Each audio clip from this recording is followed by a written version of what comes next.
Hello, welcome to this hopefully, session run of Writer's Room, where we will create a multi-season TV show about focused on supernatural dark academia.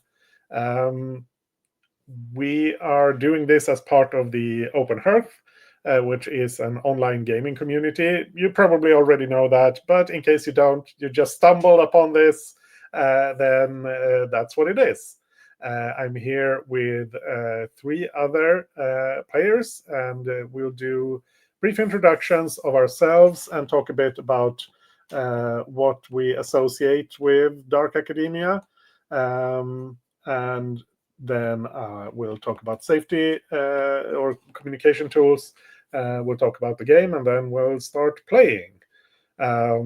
So my name is Anders. I use the he/him pronouns, and I guess I don't have a huge connection to the dark academia genre. I stumbled across the the name for it, I don't know, a year or two ago. And I realized that, oh, this actually hits some of the things that I've enjoyed in various works of fictions that I have watched or read. I didn't know there was a name for it. So I haven't sought it out. I guess I've stumbled across it, but I realized that, yeah, this some of the things I enjoy is part of this, like the school setting and that sort of thing. Maybe part of this is because I spent way too long at university before I got my master's degree that I haven't used much since I got it. So maybe that's it. Um, I'll go around here in the order I see you on my screen. Yeah, introduce yourselves and talk a bit about what you think about regarding dark academia. So, Kaya, you are first. Yes, hello. I'm Kaya. My pronouns are she, her. Um, I have a fondness for dark academia. I have a tendency to collect a lot of dark academia novels and then not get around to actually reading them, mostly due to my own reading habits. I've slipped up. I need to read more. But it is a genre that I do enjoy. I have actually, it's right here. I have Catabasis by R.F. Kuang right here, My which partner was just finished that. She they really, liked really it. enjoyed it. Yeah, yeah. Very good. I really love R.F. Kuang's writing style. Yeah, I got Babel right here too. Yes. But yeah, she has been very much into publishing dark academia as of late. Hmm. And there's some books. Blood Over Brighthaven, I believe, is another one that I purchased recently, and I really want to get around to reading it. But in any case, that's just my feelings experience with dark academia itself. I think associations for me, dark academia has a lot to do with classism in particular, in a way that I think is interesting to explore. It is usually when you are in a dark academia setting, there is a sense of like um, going up against wealth, elitism, about a system, and how people are navigating that system, and also like so the many secrets that are wrapped up in the narrative and in that kind of world. So dark academias are mystery stories with a with an interesting background to me. I think, yeah, I think those are my main thoughts when it comes to dark academia. Cool, thank you. Willora, if that's how you Yep. pronounce it. Yep. Cool. I'm Willora. That's correct. She, her. And yeah, I just found out Babel, so same sort of R.F. Kuang stuff, hoping to read Catabasis too soon. Yeah, I just really like a kind of old school setting like that has a lot of secrets, so the sort of history of the school is interesting to me, also all the aspects Kaya mentioned too, but I like that kind of like what's happened here before mystery. um And what keeps coming to mind is a like adjacent, or I think it's Dark Academia book. I read The Historian. It's a really long novel about like these professors trying to track down like the real Dracula, and they're being like kind of haunted by him as they travel around. So there's also like a travelogue sort of aspect I've seen in some stories, which is interesting. Like for like more, they're going out and doing research and such like that. So yeah, I guess it's also like the mystery aspect involved in all that.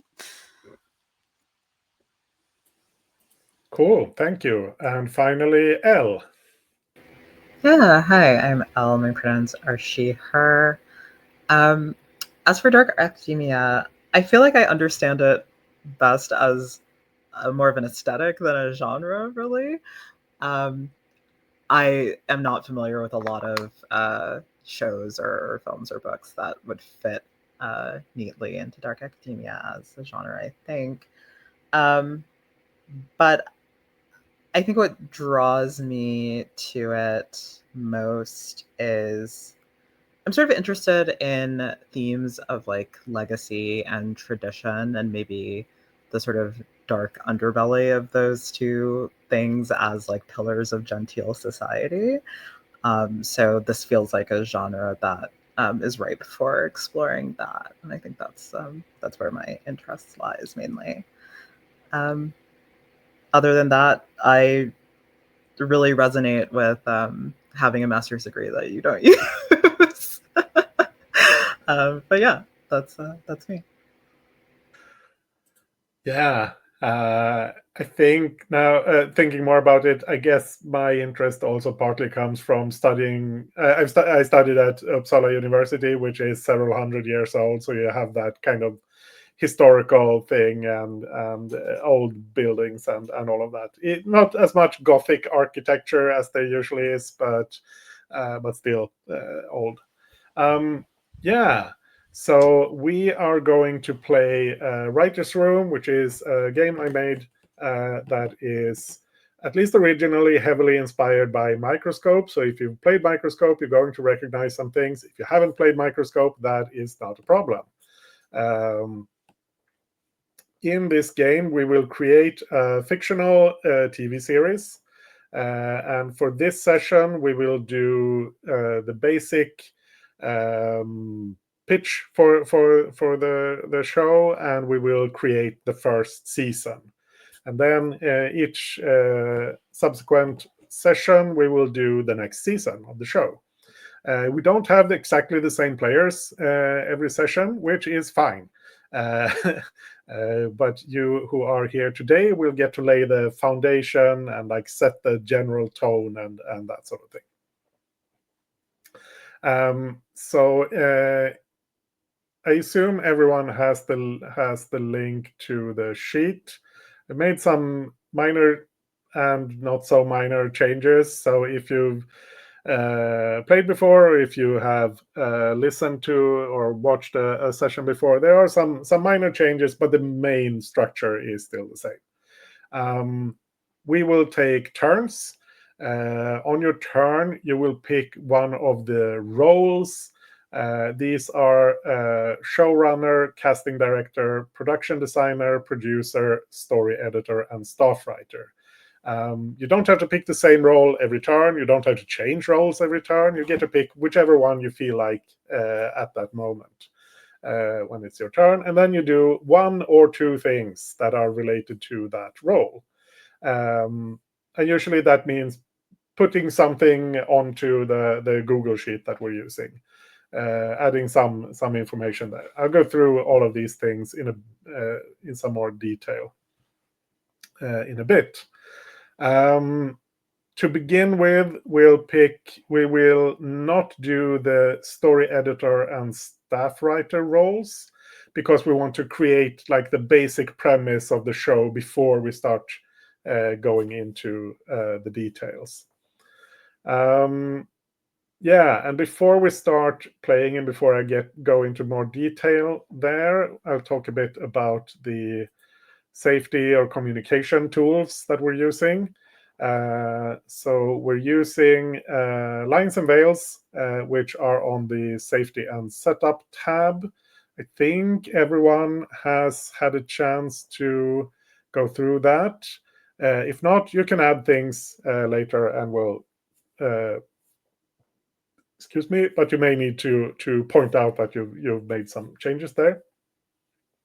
We currently have lines on harm to animals, sexual assault, violence, and coercion, torture by player characters, and player characters here is, well, we'll interpret that broadly.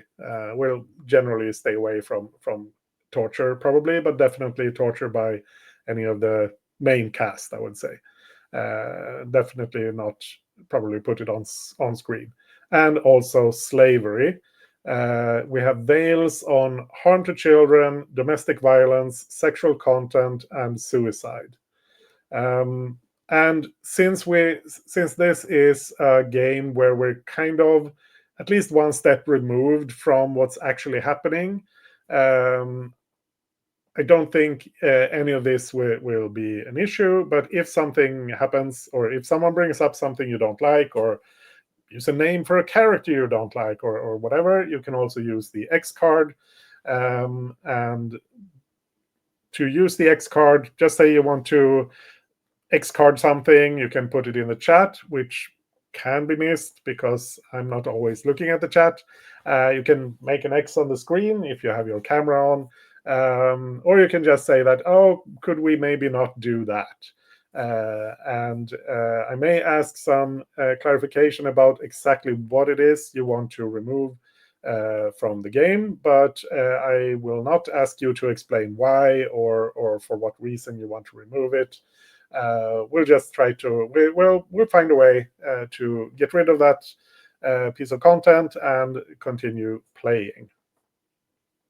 We're also using the open door policy, which means that if you need to leave or if you want to leave, you can leave. There's no obligation to play the game. Your own comfort and real life and so on is more important than playing a game with strangers on the internet. So we will, if you need to leave, you need to leave. And that is all there is to it. If I leave and I'm gone, if I haven't said anything and I'm gone for more than around 10 minutes, I'm probably not coming back. It would be extremely rare for this to happen, but you never know. Something could come up. And then you should probably call the session and we'll pick it up again next week. If you need to leave and you can give us an idea of how long you'll be gone, or if you're coming back and not, then that's helpful but not required either.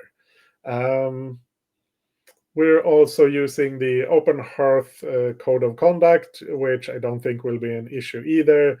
It's mostly just don't be a terrible person, and I don't think that will be an issue here. Yeah.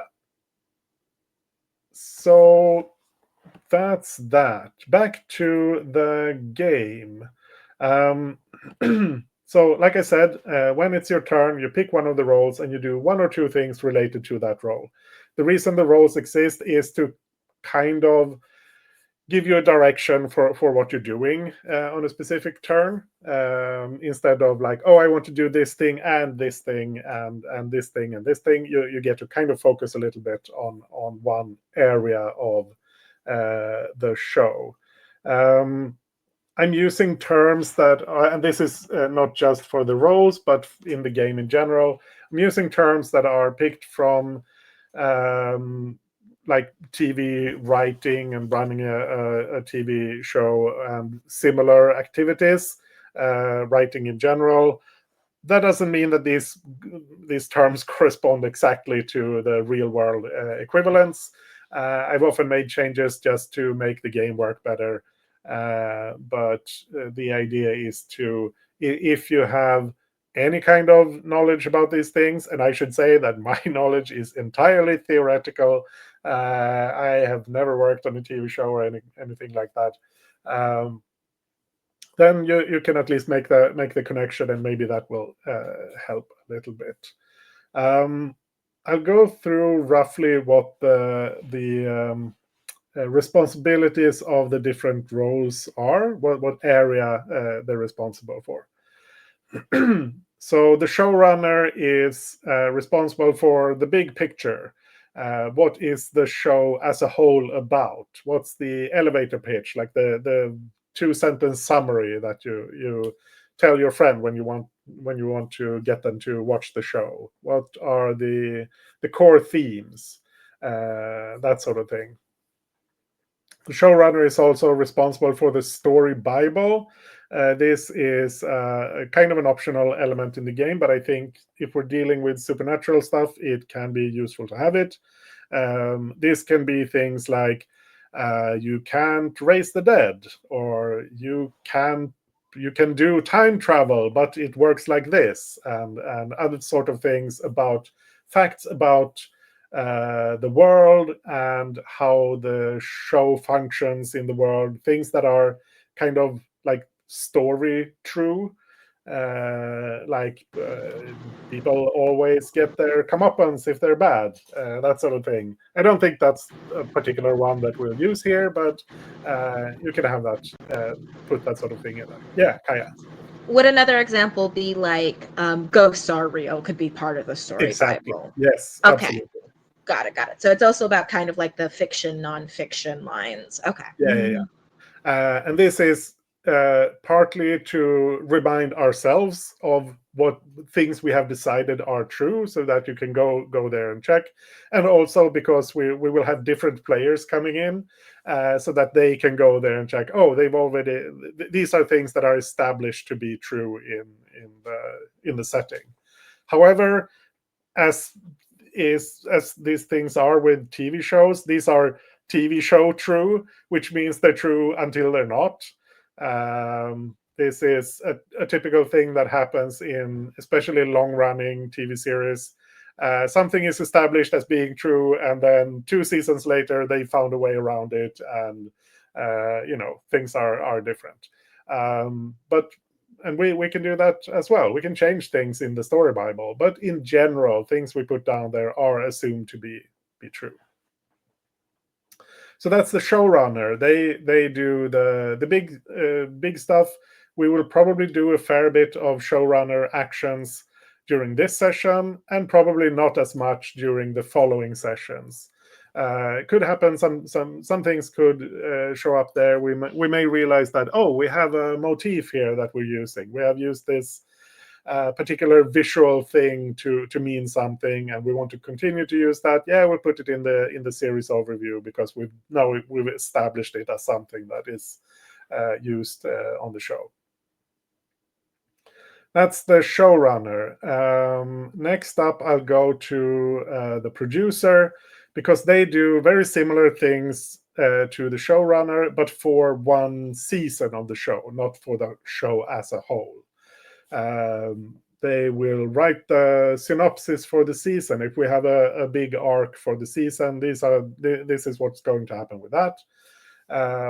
Establish themes for a season. The show as a whole can have themes, and then a particular season may delve into one of those themes or add some additional themes, that sort of thing. Plot arcs and things like that. Then we have the casting director, and the casting director is the one that's most different from the real world equivalent, at least as far as I know, because here the casting director is not just responsible for casting, but also for writing and describing the characters.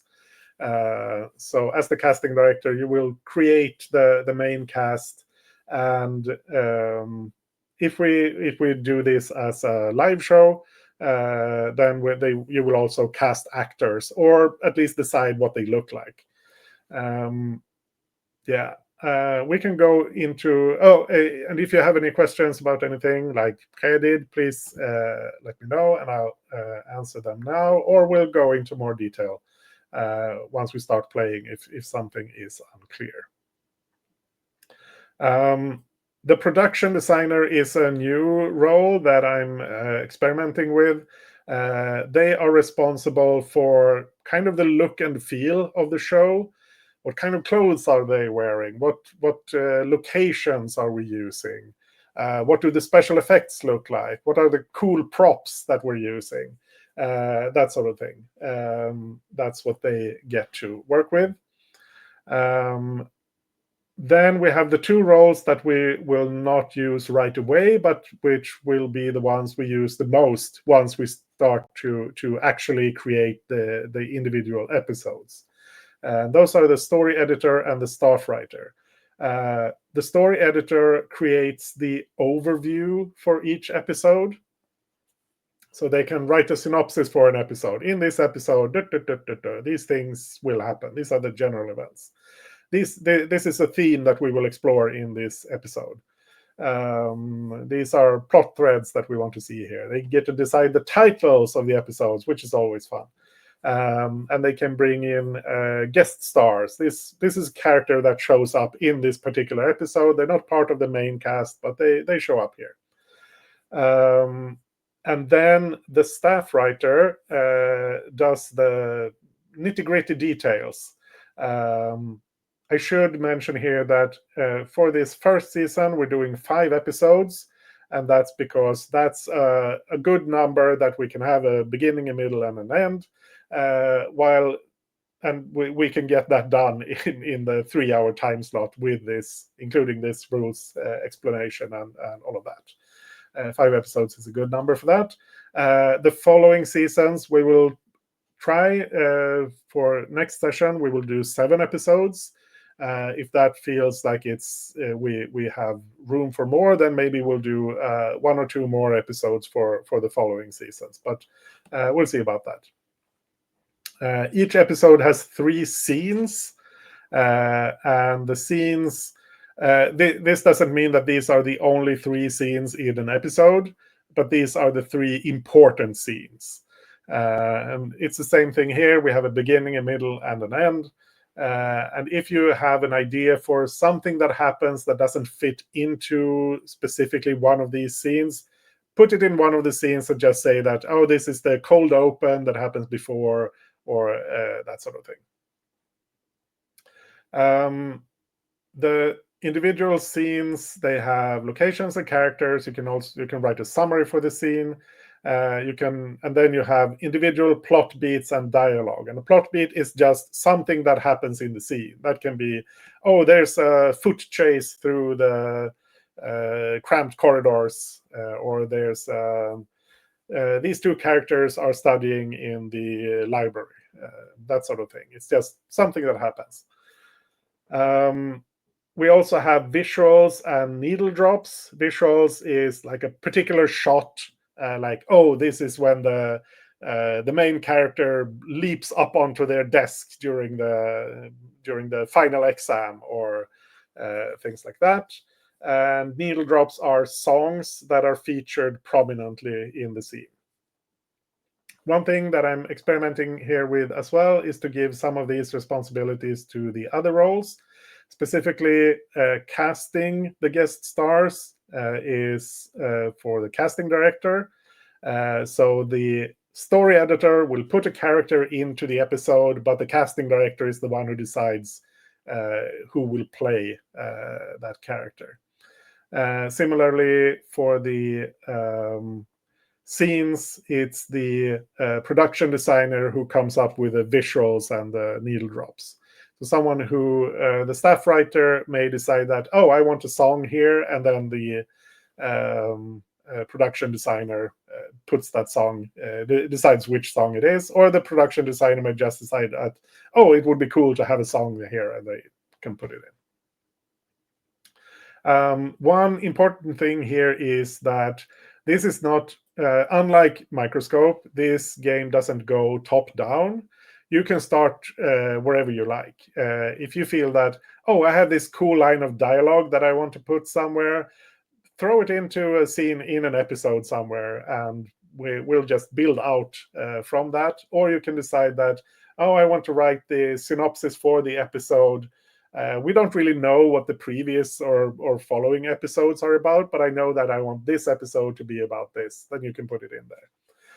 We can obviously change things later if we realize that, oh, this makes this thing that we have put into episode 2, maybe that fits better into episode 3. We can change that, but we'll talk about it. We shouldn't change things just because one person feeling that, oh, this would be better here. You shouldn't change it without talking to at least the person. If you were the one who initially created that thing and no one has really built on it, then obviously you should feel free to change it. But if you're changing something that someone else created or something that someone has built around, then you should talk about it before doing that. Another change from Microscope, if you play that, is that you're encouraged to poll the table here. If you have an idea but you're not quite sure about it, or if you have the beginnings of an idea and you want some input, ask, and someone will probably give you some feedback on that. But in the end, it's up to you as the player, taking your turn to make the final decision. If you say that, oh, I think I'm trying to figure out who would be a good actor for this character, and you get 3 different suggestions, but you realize that, oh, now that we've talked about it, I realize that I want this 4th person. Do that. Even if all the other players say that, yeah, we should pick this actor to do it, and you feel like, no, that's not quite right, that's not what I wanted, you go with what you feel is right. Of course, in all of that, you should respect the what the other players have already put down and all of that. I'm saying all of these things. I don't think that's going to be an issue. It very rarely is when we play this game. But if something, I just want to mention it beforehand, just to kind of set the baseline.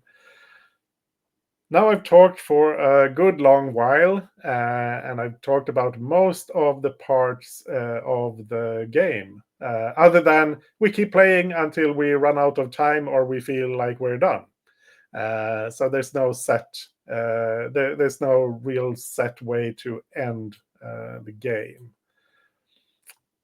Are there any questions now that I've stopped talking?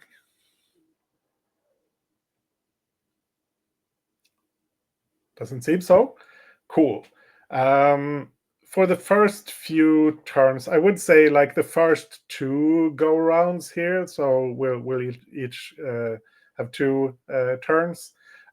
We will, like I said, we will not do story editor or staff writer. We can do showrunner, casting director, production designer, or producer. But we'll stick to those until we have like a good sense of what the show is, like what the general thrust of the show is. But even before we do that, we're going to decide on some other things. And this is kind of between safety tools and actually playing the game. We need to set some baseline for what we want the show to be. And this is this, and I'll just mention some things, and then I'll go around, and we can everyone will get to give their thoughts and ideas about this. And this is things like, is this a show made today? Is it a contemporary show? Or is this a show that's made in the 1950s? Is it a show made in the 80s? Do we want to have the aesthetics of a 1980s show, even though we're making it today? That sort of thing. Also, when the show is set. Is it set in the present? Is it set in the past? Is it in some alternate universe? That sort of thing.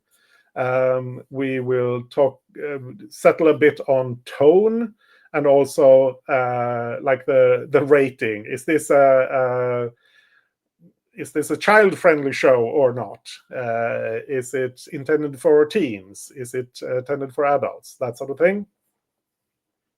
And also casting. If this, do we want this to be a live action show, or is it a cartoon, or some other kind of animation? If it's a live action show, do we want to cast real world actors? Should they be period appropriate? Do we just find interesting faces and use those, or do we not cast the characters at all and just describe them? So all of those things are things we should at least have some idea of before we go into actually playing the game. I'll go around the opposite order this time. So Elle, you get to start. Oh no.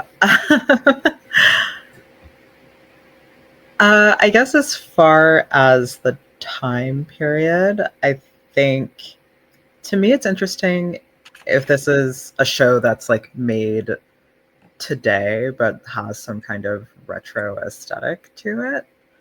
And when I say retro, I don't know how far back we want to go. I think 80s is sort of interesting, but if we're playing with those ideas of tradition, quote unquote, I think of like the 1950s when I think of that kind of thing, sort of like the conservatism of that time. So yeah, that's my initial thought. Cool. Willora. Yeah, I like that idea. I like the idea of the characters not having phones. So whatever time period in like the 20th century that it's set in, but it is like I think having it be a show that's like made today is good for allowing our modern sensibilities into it. Yeah, I'm kind of I feel like for casting, I don't personally know a lot of actors or their vibes, so I would rather like interesting faces, or if we want to go animation route, I love animation, so putting like art or something. Um, I like having pictures of some kind. That's my opinion on that. Um, yeah, I don't think I have strong feelings on the other ones that go several directions. With tone and rating and stuff. Cool. Kaya. Yeah, I'm happy with the made in modern, set in more retro. I think probably keeping to like a almost I want to say like a YA kind of rating sounds I good like to me. that. It's genre appropriate where it's like it can get a little bit spicy. And it's not like extreme gore or anything like that. It's just that yeah, these people are gonna curse. There might be some violence, right? Um, but yeah, I think that's my thought about the rating. We could move it to being more mature, geared toward adults, and that would also be good for with me as well. But I don't think it should be like almost sanitized. I want to say. Dark Academia, I think, requires some level of danger to feel like the stakes are real. In my experience, so yeah. Um, That makes sense to I'm, me. I'm trying to think of like a good like era for like the boarding school kind of aesthetic. Yeah. Yeah, 'Cause that's another question. Do we want to set this in a specific real world place, or is Mm. this like it's a school that we name but we don't really decide where it is, or that sort of thing? Mhm, mhm, mhm. Does anyone have a strong feeling about that? Hmm. Is it like private college? Is it private high school? Boarding school? Is it? Mhm. Yeah. I like all of the options. That's what I'm struggling with here, is They're good choosing a direction. options. Yeah, good. Yeah, yeah. L.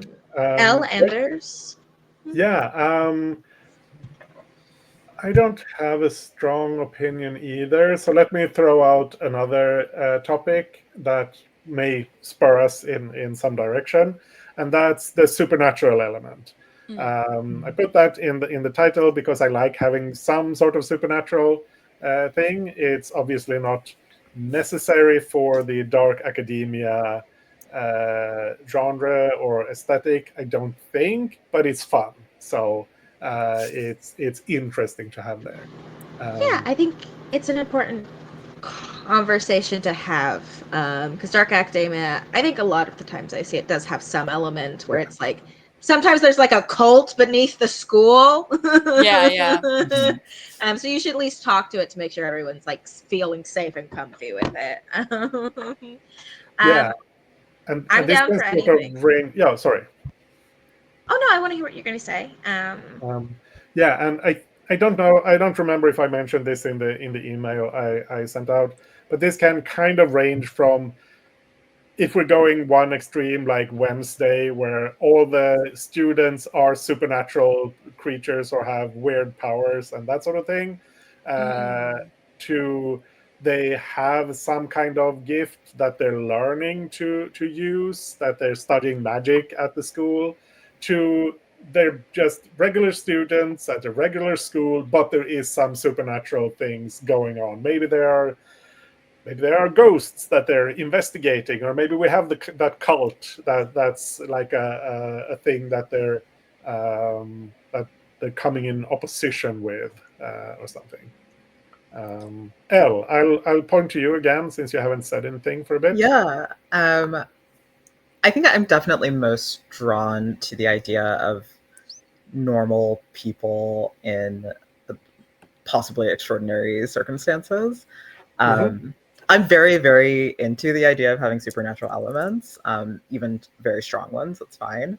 But I think, yeah, I think I'm most interested in seeing characters for whom that's not the norm, kind of contending with that and having that be like something that bolsters the mystery of the school environment. You know what I mean? So I like like, an element of discovery of the supernatural. yeah. Yeah, yeah. I like this idea they, you sort of get to this school and like the sort of slow realization that something's really wrong here, something really unexpected maybe. Do we think Hmm. there are like several types of supernaturals, or do we kind of just want to deal in one? Like, how do we feel about like vampires versus werewolves, or like devils and demons and things? Yeah, that's definitely Yeah. something we should settle on, because there could be like one common way to do this is that, oh, there's one core type of supernatural thing, and maybe there are some other things on the fringes, but this is like what we're focusing on. Yeah, the Um, main driving supernatural force. yeah. Or you could have like, oh, there's all kinds of weird stuff going on, and we're mixing and matching. However, um, it's but those are like two different uh, ways to do that. Though I should also say that on shows, and now I'm talking specifically about TV shows, or though this, I think this happens in long running book series as well. Usually, when they start out with one specific thing as the core thing, it's going to branch out, and we can take Buffy for Yeah. example. Mm. Like, yeah, you start with vampires and some other stuff going on, but then it's later in the series, it's like, yeah, sure, we have vampires, but it's mostly the other stuff. Um,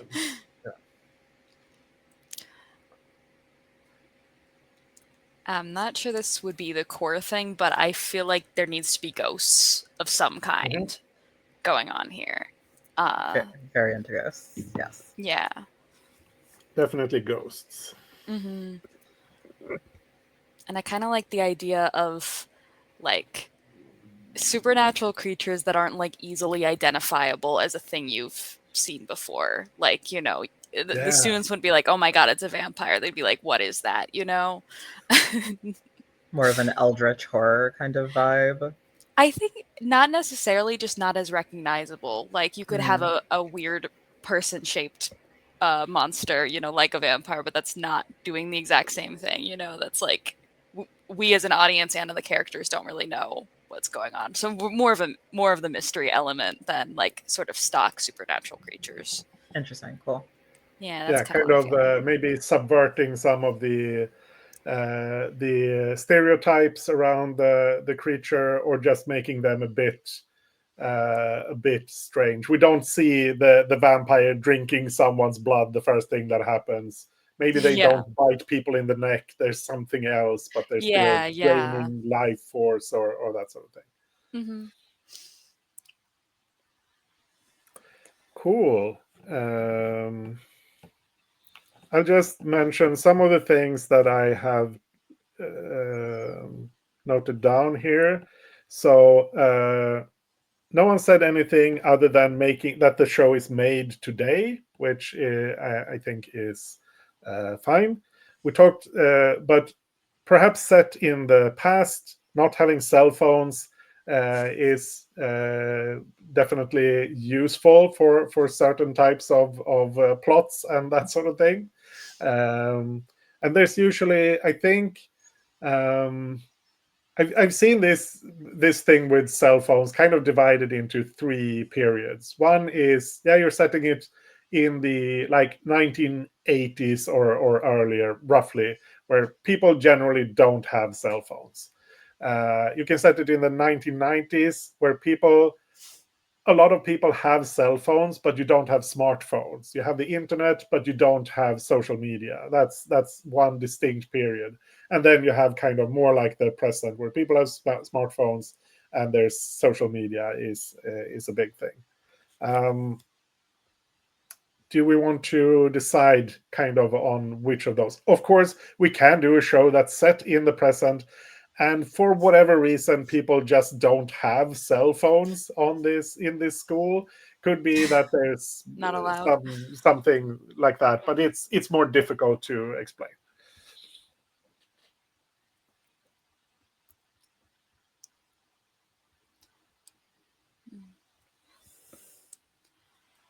Does anyone want to pitch a decade or or something? I was looking at like the 1960s, or like, I'm doing a lot of Googling about what the schools were like, is what I'm doing. Good call. Like 1920s or 1960s, I Ooh. feel.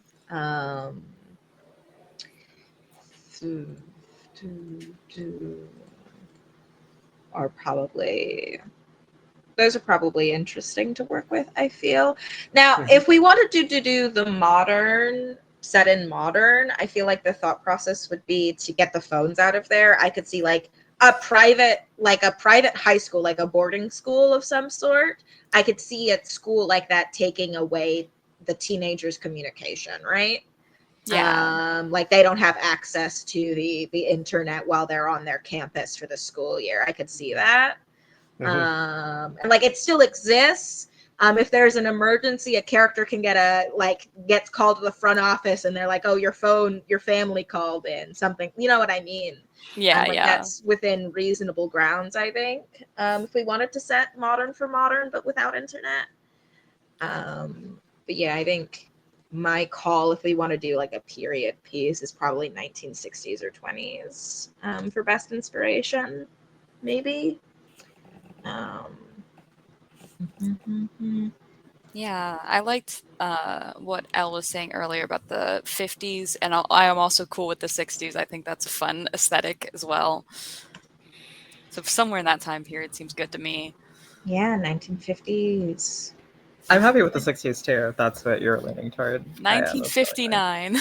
Yeah, exactly. 1950s and 1960s are relatively close periods. Let's go for 1950s then. Yeah, I'm happy with it. And I mean, we don't, depending on like if we don't want to specifically relate to real world historical events, we don't need to decide exactly what year it is. We can like do it's somewhere in this time period, because I don't think any of us, and maybe one of you is, but I don't generally, at least me, I'm not an expert on any of those decades. So we'll probably get things wrong if we try to do it exactly historically accurate. Yeah. Yeah. Labeling a time period, I think, is helpful for looking up like picture inspo, right? Yeah. That's my thought process. Yeah, a 1950s Yeah. private college kind of deal, perhaps. Mhm. I think that's cool. I was gonna Al, are you also mention. good with that? Oh yeah. Oh yeah, that's totally fine with me. I was just thinking, um, even though we're setting this in the 1950s, which at least in America is like a racially fraught time, I'll say it that way. For sure. I would love for us to have like a diverse Yeah. cast regardless. Yeah. Absolutely. Absolutely. Yes. Yeah. Yeah, and I think we can just. I mean, and this is also a tricky topic because I would definitely prefer to have a diverse cast, but that can also feel like, oh, now we're just erasing the issue of race, which was important back then. But I think we can decide what we want to do because we've talked about having class as an issue. If we're focusing on that, maybe we don't focus on race for this show. Like this show is more interested in the class issue. Does that feel okay, or how do we want to think about that? I think that sounds fine to me. Yeah, I think it's something we could. I mean, I think we should maybe keep it in mind for like character background, perhaps. That's kind of what I'm thinking. Yeah. Like. But yeah, because I do love a diverse cast. I want to see it. Mhm. Yeah. I like I'm Filipino. I love to see representation from not just my like ethnicity and race, but also just across the board. Yeah. So Yeah. I think everybody should. The characters should be allowed to like, have their culture there and have that kind of aspect of like really existing in that time period. So I wouldn't be too afraid to like touch on it, but have it be there for us to have characters that exists Yeah. then. yeah, Yeah. So for whatever reason they are able to sort of break the expectation or bend the rules, etc. I Yeah. think that's That great for the perhaps would genre have been too. enforced. Yeah. Mhm. Mhm. Yeah. I mean, it's always been the case that if you have enough money, you can surmount Get away all with sorts of anything. social barriers. So Uh-huh. Yeah. I was like, yeah. Mm-hmm. This is Mhm. very true. Cool. So set roughly in the 1950s, 1960s, private college, boarding school, just so we can keep Yeah. everyone on campus. I had an idea earlier when Andrews, you were talking about really liking the architecture.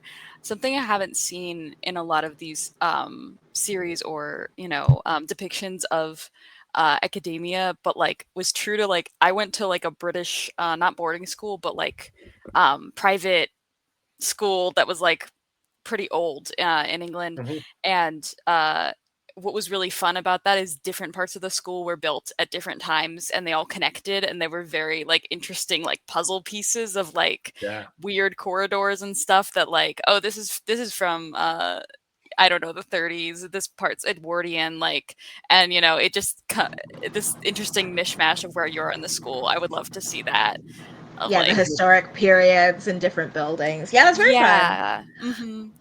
I have a further important question actually for us, which is that what is like the we have our private college. Is it set like within an urban center? Is this like a private college that is kind of off the road and half in woods?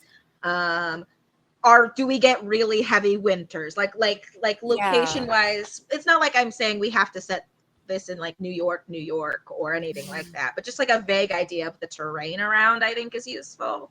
Mhm. Um, I think we can leave that specific question for like that's something the production designer can oh, okay. decide.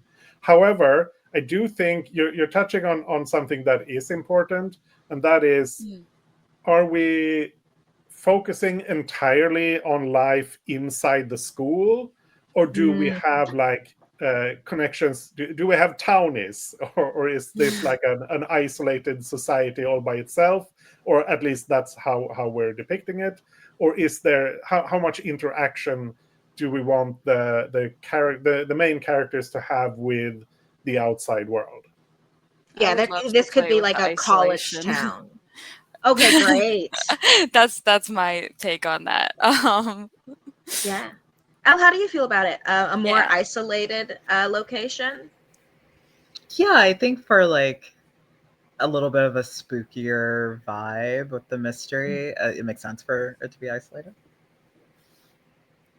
Yeah, I think like one easy way to make the characters feel more exposed or more in Mhm. danger is to have like a small isolated town. They have this private college, but there's not that much else going on there. They're a long way from like a big city. There's that sort of thing. They're kind of I yeah, like them a being bit like isolated. dependent on each other more than like the Yeah. outside. Mhm. Yeah, it's not just going outside the gates and catching a cab and you're away Yeah. from everything. It's like leaving. If you want to leave, that's a process, not just something you can do on a whim. Yeah.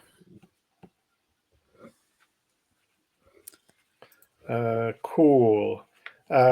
We talked about the tone and the target audience being kind of YA, not too sanitized.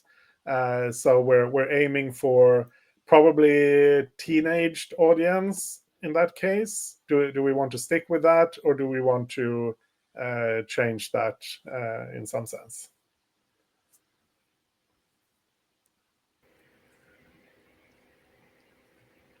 I'm fine with that. I do want to clarify though, as someone who doesn't consume a lot of YA media, when I think of like teen dramas, I think of things like, for a recent example, Riverdale, um, which can get pretty spicy, but is still obviously directed toward a mainly like teen and like young adult audience. Is that kind of the level we're thinking, or something more, or I guess like less mature than that? Even like, what is the That feels like a good place to be. I would say that's what I had in mind when I listed that as Mhm. a possible rating. I think Mhm. that's a good estimate of what I meant. I'm happy with going a little bit higher. If we wanted to go a touch lower, that's also fine. But like we could aim for like Buffy's kind of target audience, perhaps. It could be another way to frame it. But yeah. Um, Yeah. I'm just like the show I was really into as a teen was Supernatural, and I don't think that was initially aimed towards teens, but teens really liked it, and that's kind of what yeah. came to mind for this. Yeah, that's hey, I think that could actually be the reality of this if we wanted to, you know? Aiming to be adult drama, but it's kind of more sliding into young adults. Cool? Yeah, Yeah. Yeah, yeah. I like that as well. That means we can touch on adult themes in a fairly mature way. Like we don't need to dumb it down, so to speak. Mhm. Yeah, But we don't need to go into all the messy details and that sort of thing. Yeah, sounds yeah. good. Sounds good. Hmm. Cool. We talked about the characters being normal people in extraordinary circumstances and discovering the supernatural. Yeah. We want to have ghosts, and we want the supernatural creatures to not conform exactly to the obvious stereotypes of like uh, if someone is a mummy, they're not going to walk around wrapped in in the mummy rags. They're going to be more like whatever his name from the movie with Brendan Night Fraser. at the Museum, is that, or what was it? Yeah, Maybe I'm though I did not think of the same thing. Maybe. just something to that's not but something to keep in mind. I think we have. I'm going to put some things here into onto the sheet. So rating demographic is. I put mature sliding into YA. We didn't talk much about tone. Do we want this to be like, is this Buffy where it's very quippy and you have those sort of a lot of lighter moments? Do we want this to be a bit more dark and serious with and that doesn't exclude the possibility of having like more lighthearted stuff, but or do we want where do we want to land on that? Does anyone have an idea?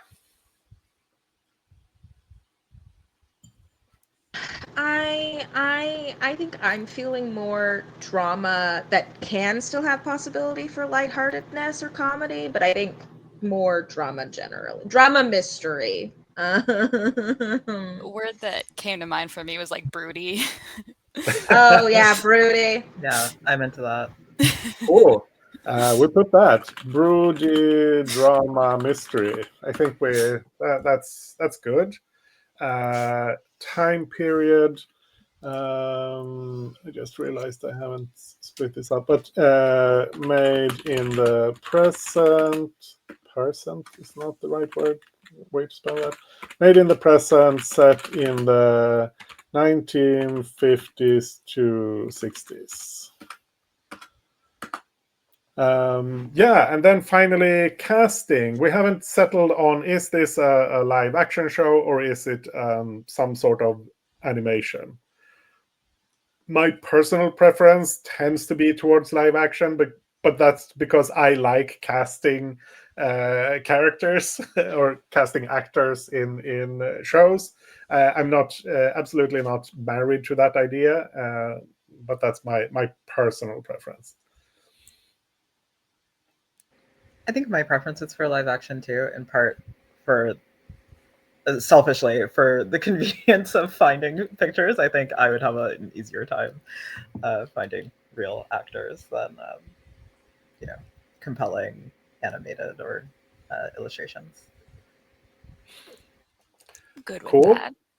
And then we have the final question about casting is, do we do this as full-on fantasy casting? We can get whatever actors we want. If we want Brad Pitt and whoever we want, we can get them. Or do we like limit ourselves to, these are actors that could reasonably appear in a TV series with a sensible budget? I think full on fantasy. Yeah. Personally. But if people have the collection of, yes, these people loved starring in this exact type of drama, I won't complain. I'll be happy if you have the list for me. Yeah, I mean, I like full fantasy casting as well. It's more fun if you don't need to try to figure out if this actor would appear on this kind of show. If you can just go with, this is the person who would be good for this role. Yeah, I'm happy with that. Cool. And I should say that doesn't exclude the possibility of saying, no, we're casting someone unknown for this because I found this cool picture and I want that to be this character. We don't need probably to. be what We I don't do, we don't need to limit ourselves to actual real life actors. We can pick whoever we want if we want find someone.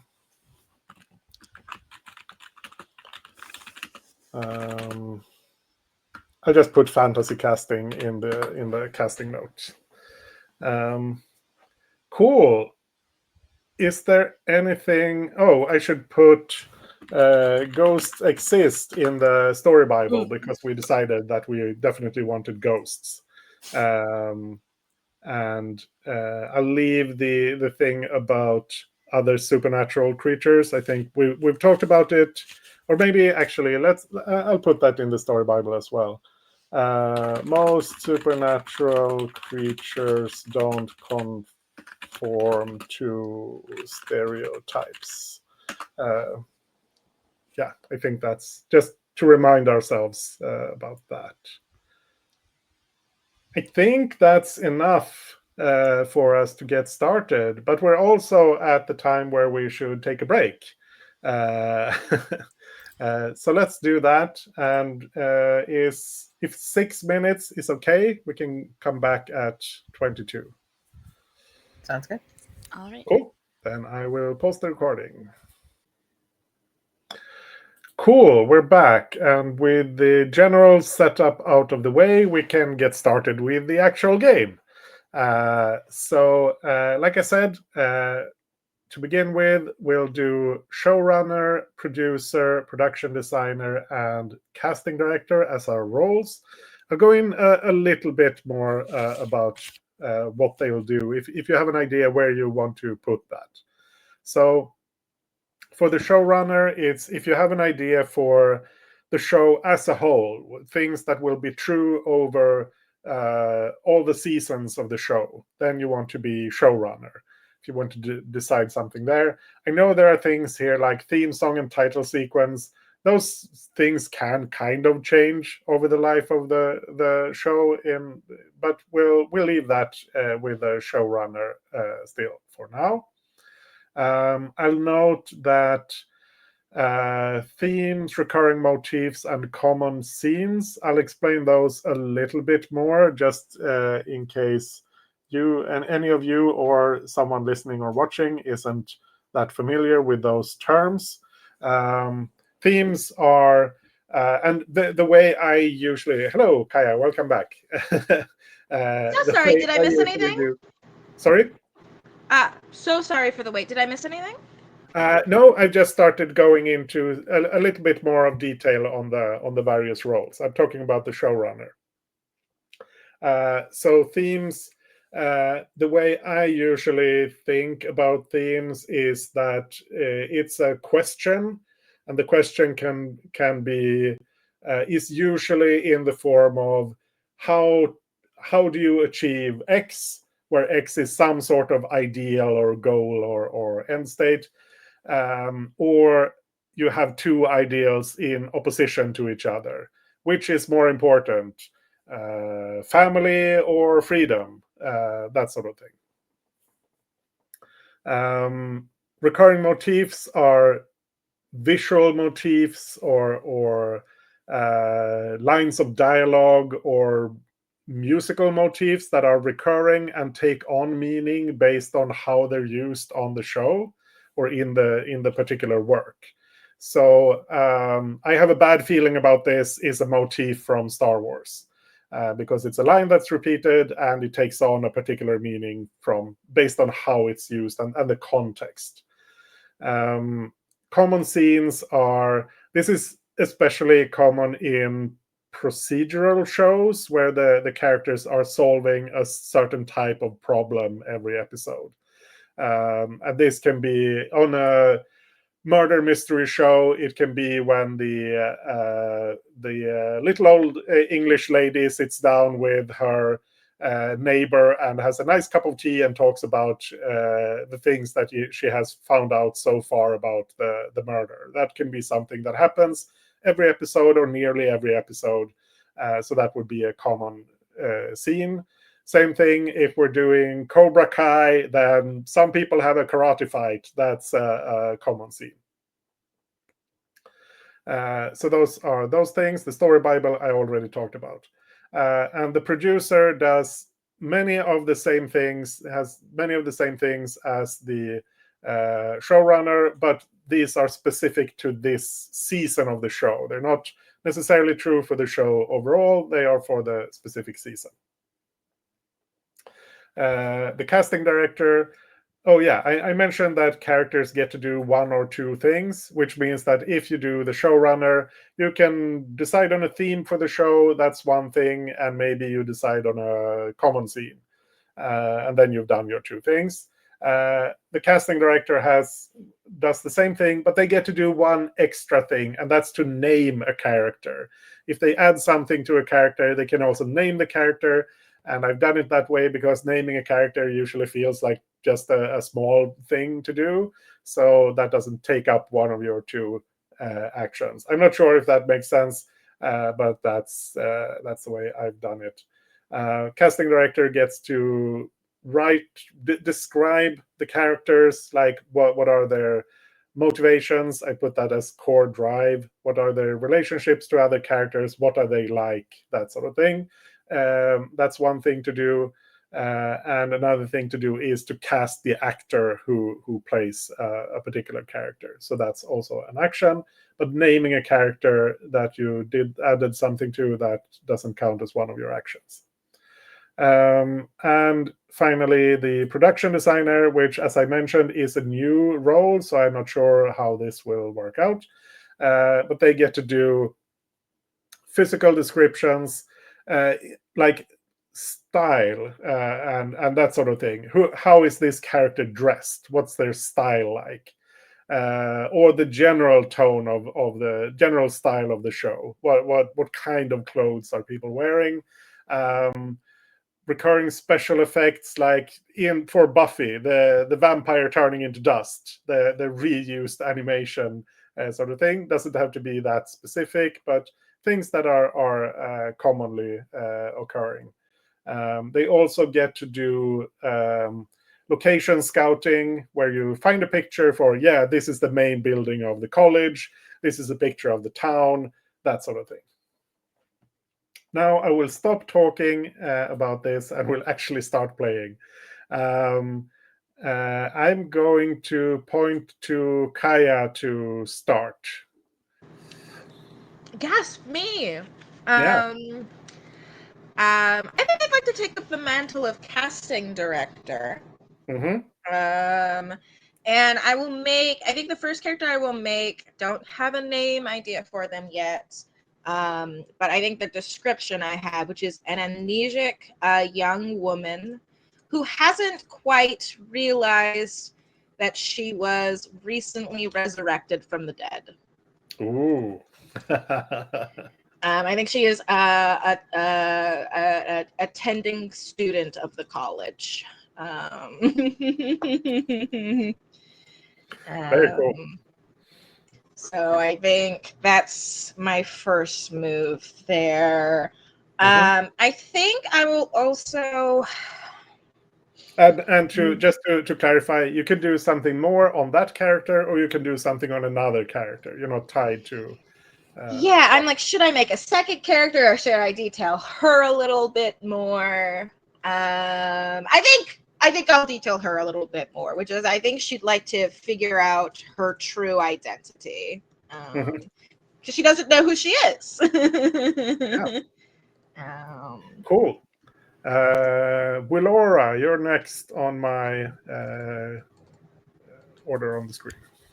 All right. I've been on Pinterest for the last hour, looking at. I'm gonna take production designer. I'm very excited about that. And I have a lot of location options. So let me see what I saved here. Yeah, I have several library options. Let me get my saved to two different things.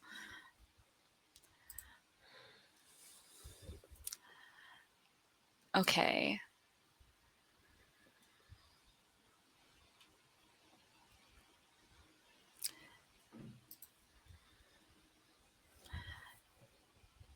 Yeah, I think I have an image and a sort of vibe in mind for the interior of at least some of the dorms, which is kind of old but not too old, a little bit in disrepair, but still fairly nice, kind of apartment style dorms.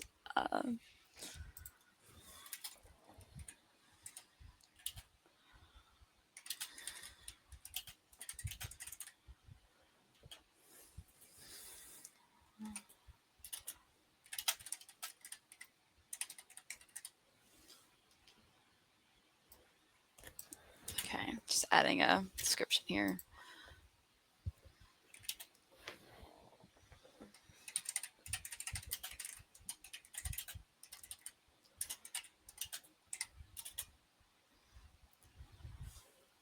Oh, cool.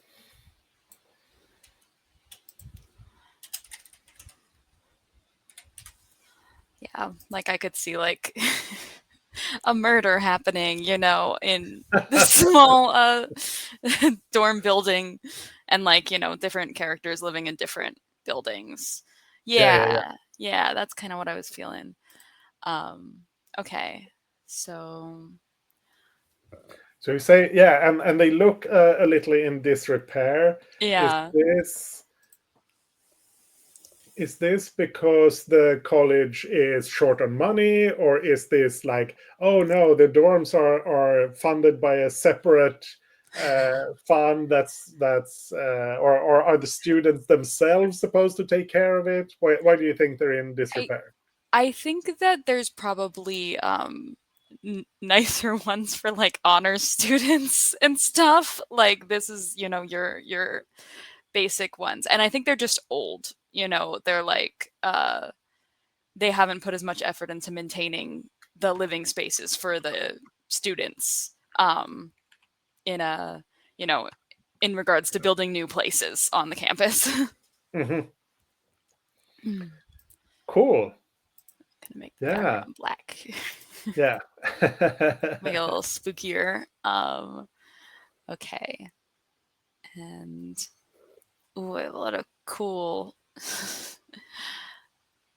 options. It's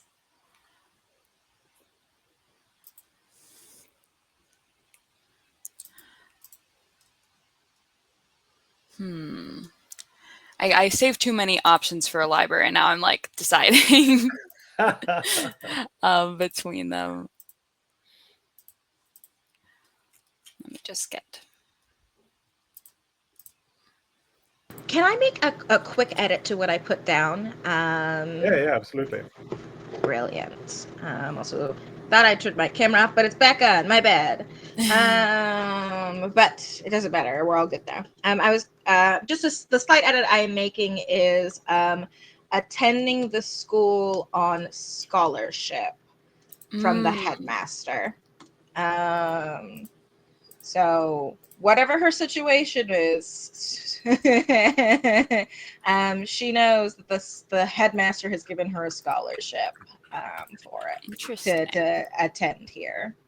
Mhm.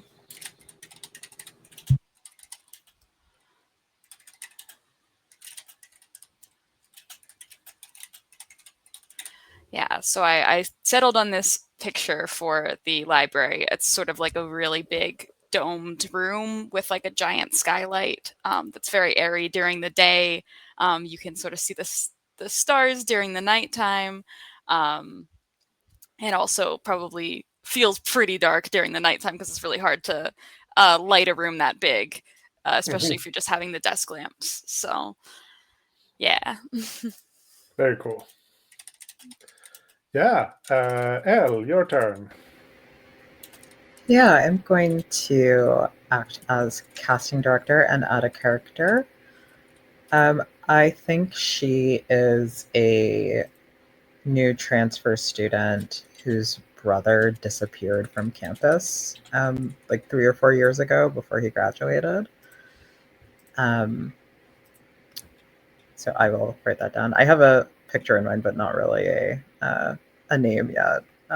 You said we can add a name for free when we add a character. Yeah, absolutely.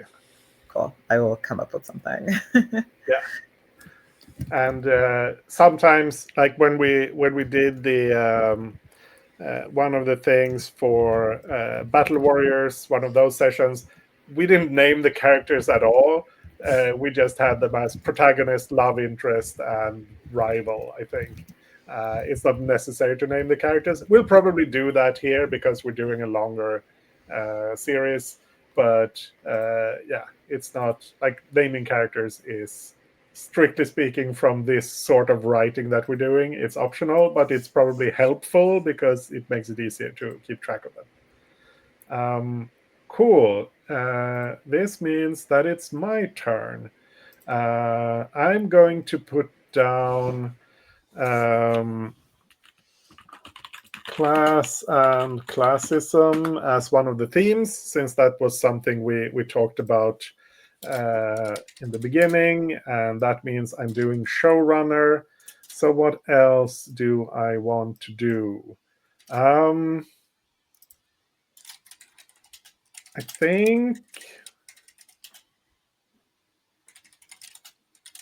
think I want to do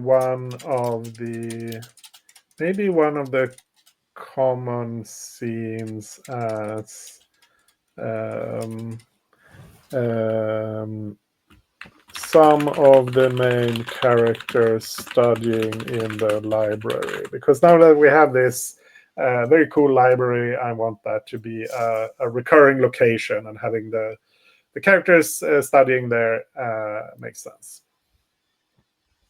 Cool. Kaya, it's back to you.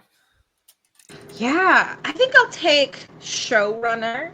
And I'd like to add to common scenes dreams and nightmares. I think those are Ooh. pretty common scenes to have. Mhm. And I think the other thing I would like to add is I'd like to add a recurring motif, but I need just a second to cook on it. I think some sort of um, symbol or the like is what I'm thinking of, or an animal. Hmm.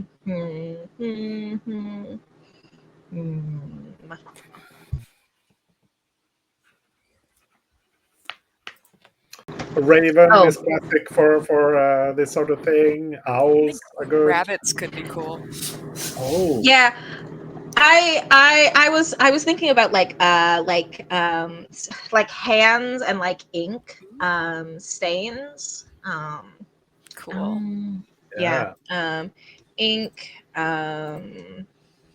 ink ink spilled ink stains yeah, like spilled ink stains a sense of something dirtied. Yeah. Recurring motif. Um, Cool. Um, then it's Willora.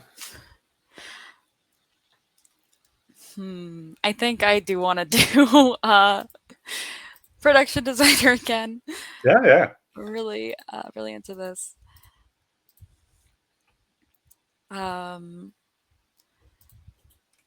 this is a cool one. I was thinking there's like, um, this is like lobby of the science building because it looked kind of time period appropriate.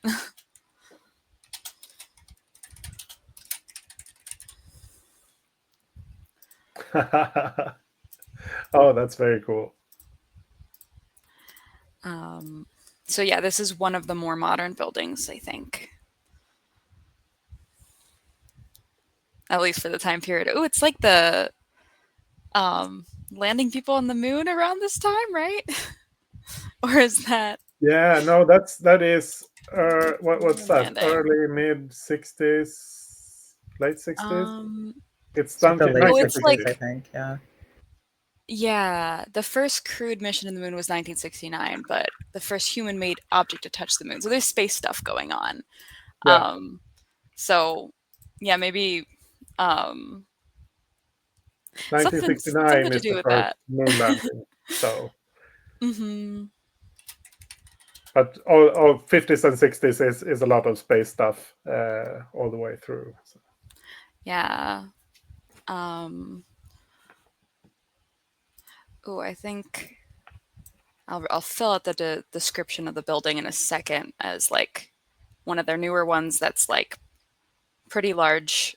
Probably also has an observatory. Um, but for production design, I'm thinking of like the dark academia fashion is a whole thing. But I'm thinking like sort of grid patterns and like checkerboard kind of patterns reoccurring on clothing. Hmm.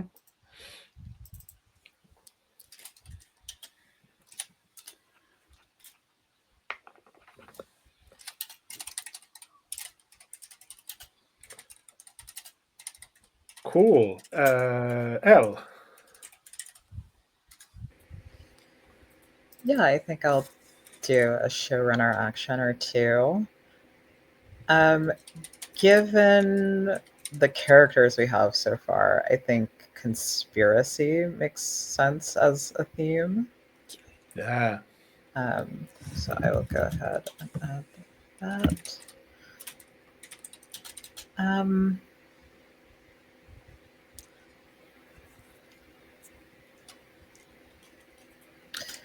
And I think I like a recurring motif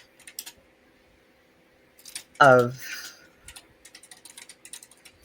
stars and the cosmos. Ooh, that's very cool. All sorts of little lights glittering in the dark. Mhm. Yeah.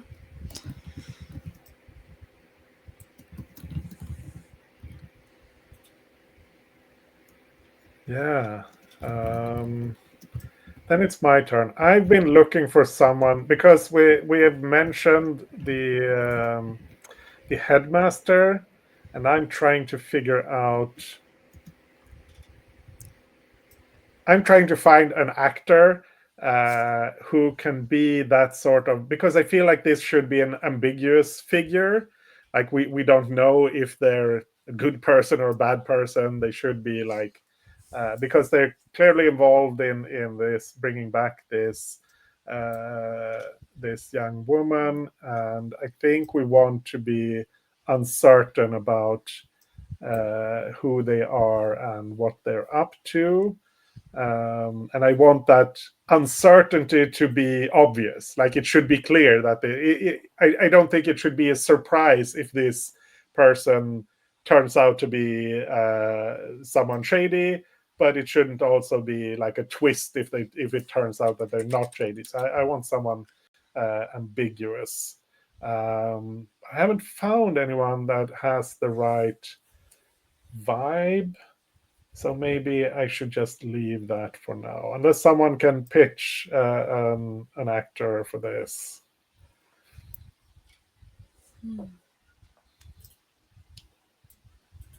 Otherwise, I'll just keep looking and I'll just write up the. I'll write up. I'll be casting director and I'll add the headmaster as a character. Headmaster of the college, which we also haven't named, which I suppose we should do at some point. I think. What if I suggested one of the actresses who played like Morticia Adams? Ooh. Oh yeah, yeah. I now I know the name of the one who played her on Wednesday, but yeah, Angelica Houston. Yeah,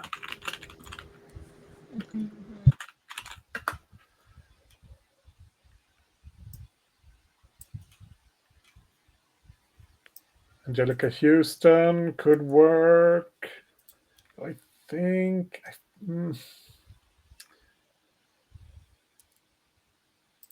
Maybe not.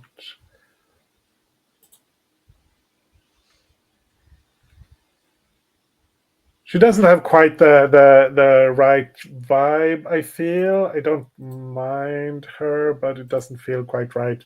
I'll You can just come write back up to there. it. Sorry? You can come back to it, like you said. Yeah, yeah. Headmaster of the college, and I think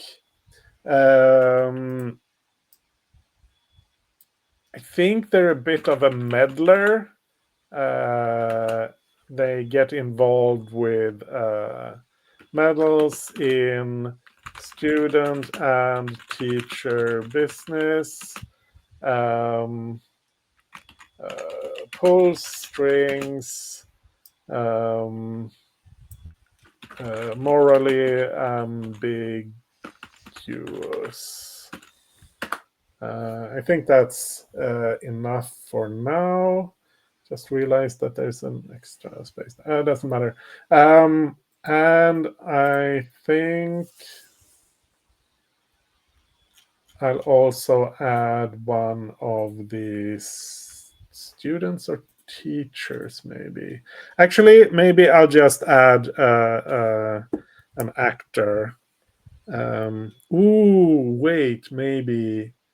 No, yeah, I'll add. I think one of the teachers is played by Mark Hamill.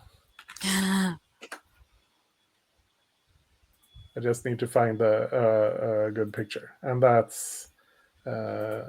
is my turn. Yeah, I'll use this one.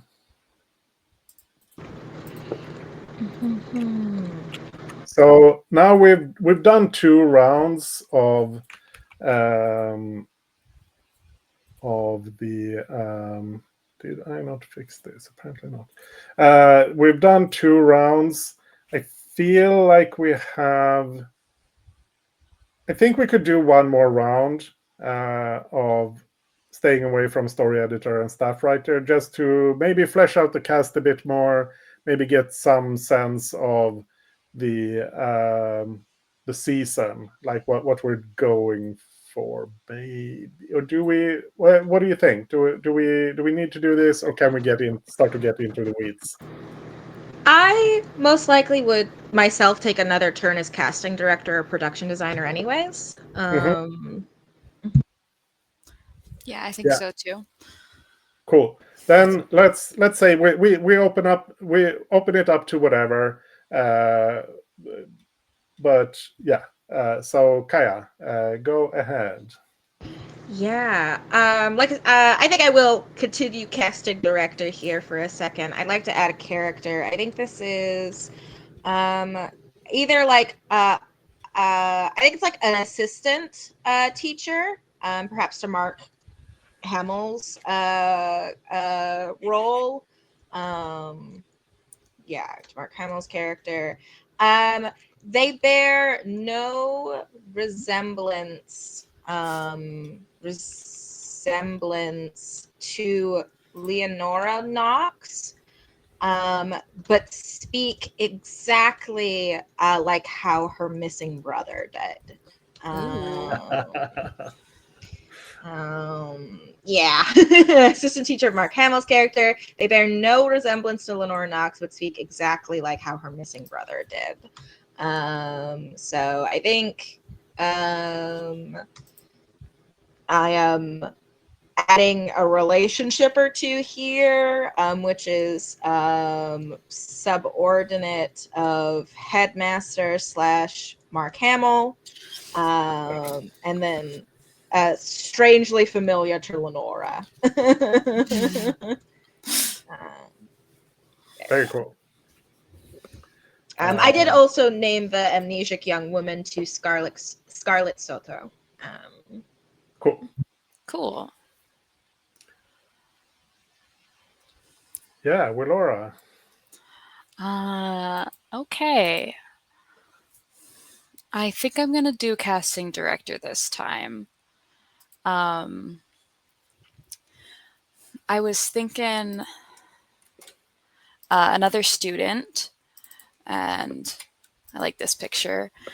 I think he's like a student newspaper, like, he's a journalism student, who's got a reason to be really interested in goings on at the school and getting to the truth of things.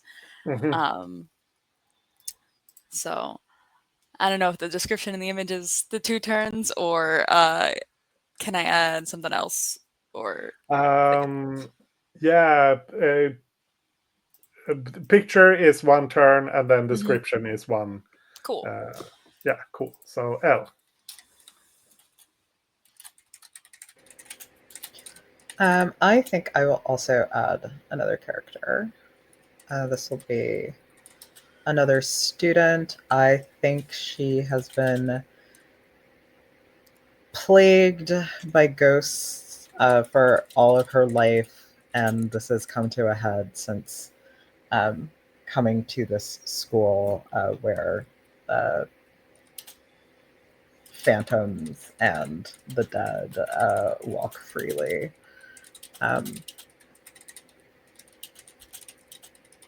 Yeah, I will add a description and maybe a picture for her. Mm-hmm.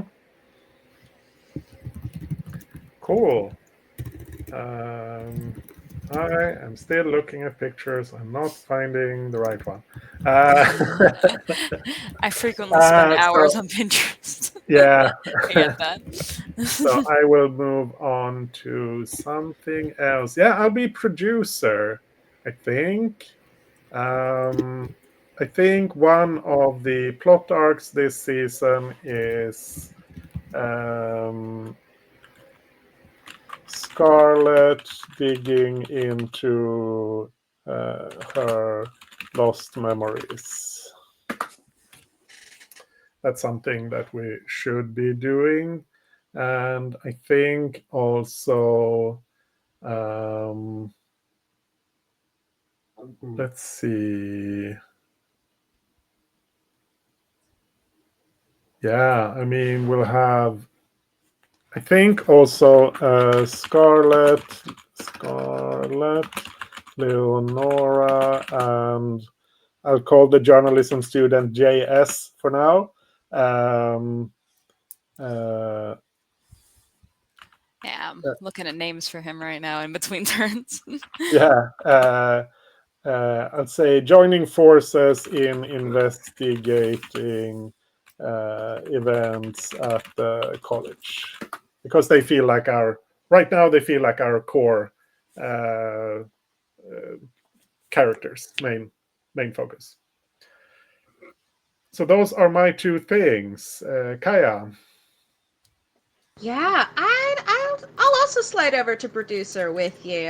I think I'd like to add a theme, which is I think the theme is the question of is it worth uncovering something that will hurt you? I think Yeah. it's a good thematic question. Um, and then I think I'd like to add the recurring motif. We kind of threw it out there a little bit, and I'll earlier when we were in series overview for showrunner. But I think recurring motif of hunting rabbits and foxes and birds of prey. Yeah. Mhm. That's a recurring motif of season 1. Very cool.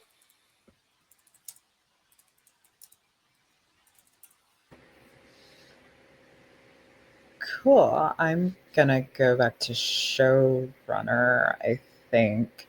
Because looking at Scarlet and her motivation, and then Leonora's backstory with her brother, it seems like something significant happened before the show starts proper, right? So I think flashbacks are probably a common scene. Perhaps flashbacks to when Scarlet knew more about herself and when Leonora's brother was on campus. Who knows? Mm-hmm. And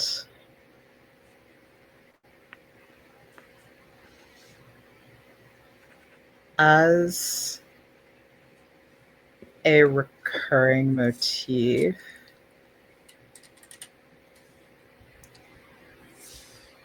I had something and I forgot what it was. Oh no, it'll come back to me. Yeah. Yeah, I'll pop it in when it returns to my brain. Yeah, that's good. I have an idea for the headmaster, but I want to check a couple of more. No, nothing there. Yeah, I think maybe Tilda Swinton. She could be. She can be morally ambiguous. So I'll find a picture for her as the headmaster, Hilda Swinton. And I think maybe Yeah, yeah. Well, I'll put her as the headmaster, and that means I'm casting director. Um, I don't think I want to give her a core drive because she's kind of mysterious. We don't know that yet. Maybe we find out as we're writing the season. Um, but I think I want to put something about her relationship to Mark Hamill's character.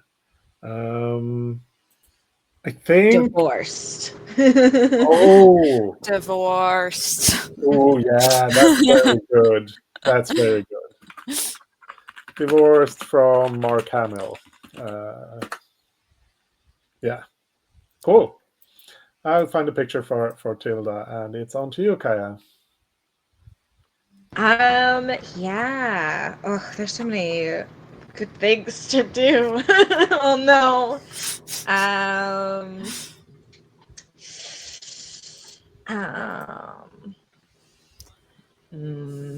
um, is it possible to skip to Wallora for now and come back to me? Sure. Yeah, I think I actually missed my turn because I was too engrossed in names at the moment. So I think it went Sorry. Oh. Gaia Did we L. speak over you? That Yeah, were. I don't know. I was like really zoned in. So regardless, I'm gonna go and do production designer again and add some more locations. Um, I think this is like a very avant-garde kind of architectural like art building that's got a lot of wide open like lighter spaces and it kind of echoes in there.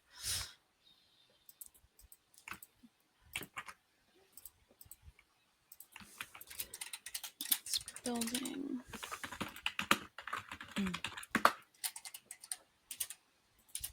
Copy.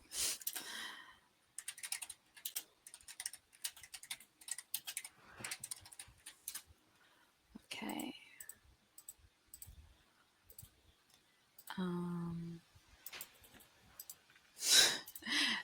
And you know what? I was sitting on this one. Just gonna add like a secret underground maze city.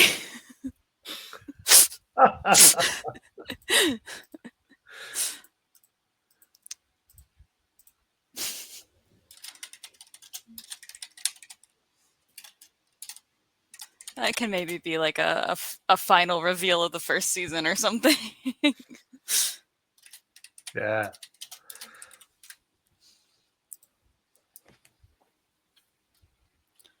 I think you did take your last turn because I thought you added Okay. the journalism student. Yeah. Okay. That was my last turn. Then I was just zoned in. Great. Yeah. Okay. Go ahead, Gaia.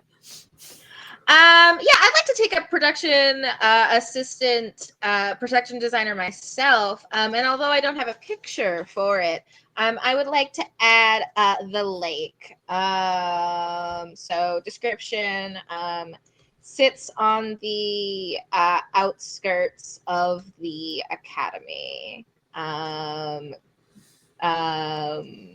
Yeah. So, well, I do not have a picture in mind for that. I've added that location.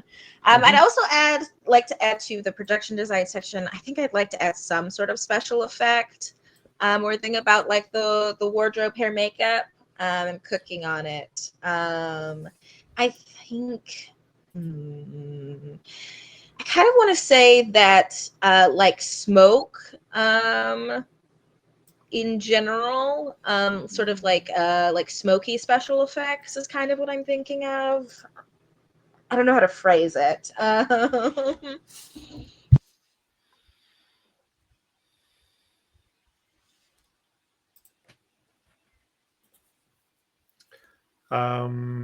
Do you mean something like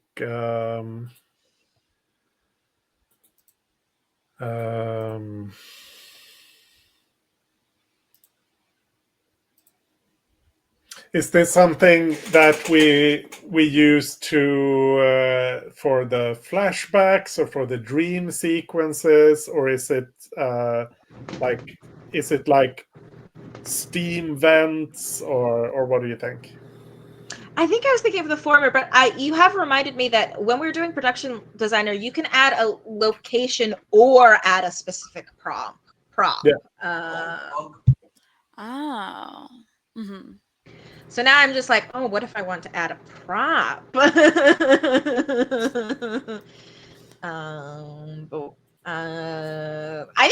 think I will actually add a prop now that it is coming to mind. I'd like to add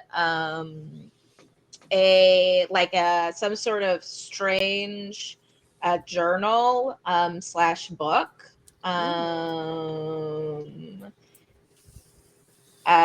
Description. I'll add this. Found hidden in the library. This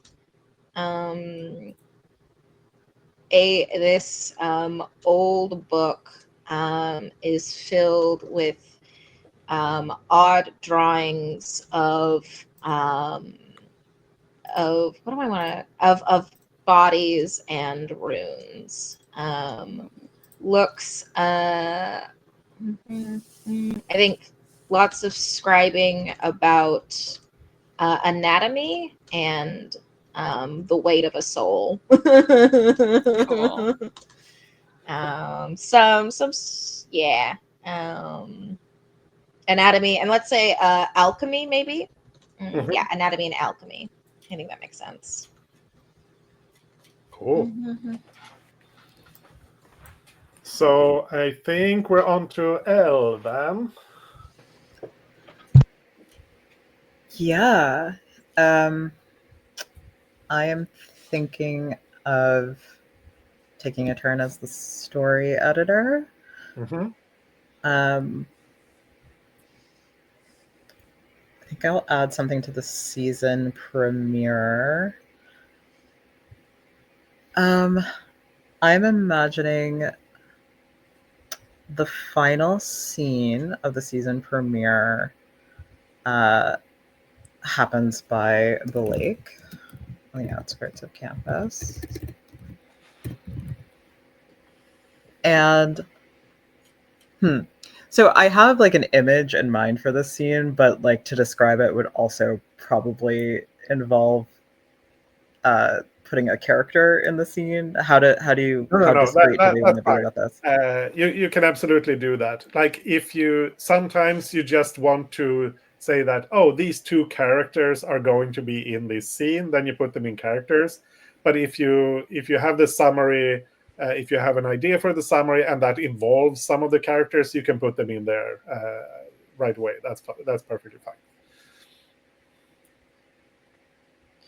Okay. So I think it's a strange, like phantasmagorical dream sequence where Scarlet recalls being submerged under the lake and being on the verge of drowning, and then being pulled out at the last moment. And as she her vision stops swimming and she focuses in, she looks up and at first sees the stars, and then the assistant, Mr. Jamie Barrett, silhouetted by the moon. And he says simply, "Not yet." Very cool. Yeah, put that in the summary. Um, I'll also take my turn as staff writer, and then we'll take our second break. I'm just going to put a summary in the first scene. This is going to be Leonora arrives at the college and meets Scarlet, and he has a name now. Ayana. Ayana in the dorms. I think that's the main thrust of the first scene. So I think one of the plot beats there is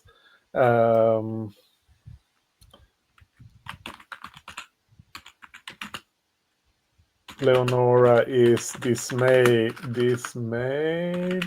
at the state of the dorms.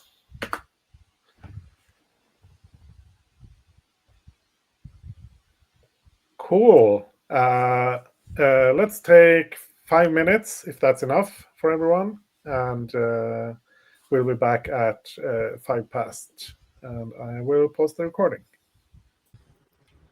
We're back after our second break.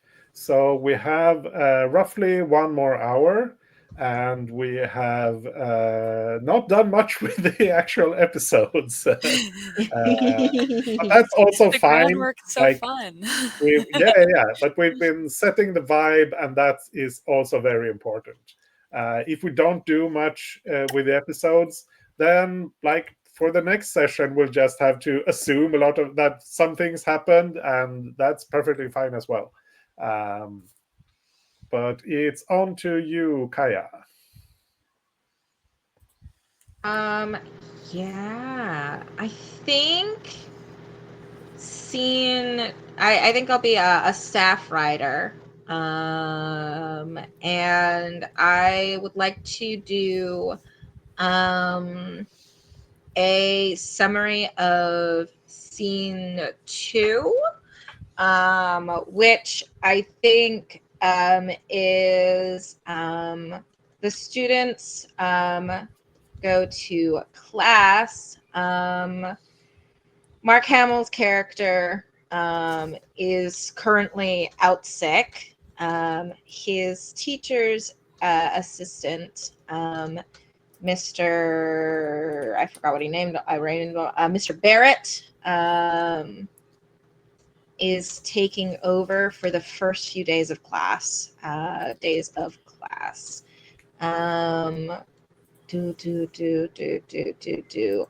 I think furthermore in this summary, it is Lenora notices that something is off about Mr. Barrett and cannot shake the feeling.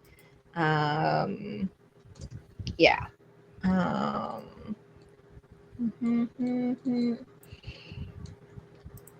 And I'll also add Scarlett confides that she doesn't feel comfortable around him either.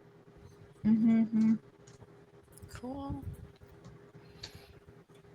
And that is one thing doing that summary. So, yeah. Either. I think I will add.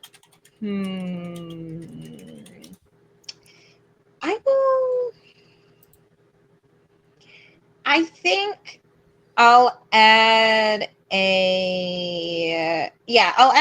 I'll add something to scene 1 of the next episode, which is I'll have a plot beat. I think Ray Izumi Smith. I think she starts this episode off with having a vision. Izumi Smith has a vision in her dreams. Specifically, it's visions of the dead all her life. Visions of her dreams. I think it is vision in her dreams. Someone is telling her she needs to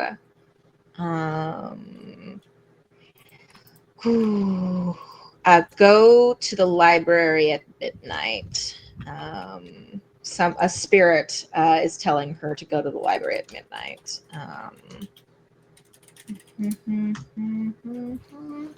Yeah. Yeah, those are the details. I've added that to plot beats scene 1. I don't even know if I think it begs her to go to the library at midnight. Cool. I'm adding some more space for characters, and props, I thought I had added more, but it seems I hadn't. So It looks like they're there. I think. what's Yeah, we yeah, seem now at least. yeah, I've added a few. Mhm. I thought I had more, but I'll add a couple more. Willora, it's your turn. Yeah, I think I'm gonna add some. I'm gonna do casting, director, and add some relationships in here. Um, I feel like Ray could be fascinated. Some might say obsessed with Scarlet, um, given the death thing around her. Mm-hmm.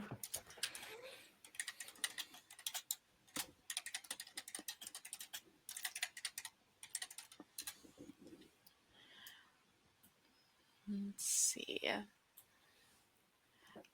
And I think I'll add to Tilda Swinton's character, like, um, what's another one towards Scarlet? But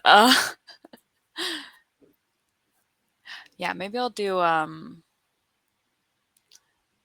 suspicious of Leonora. Mm-hmm.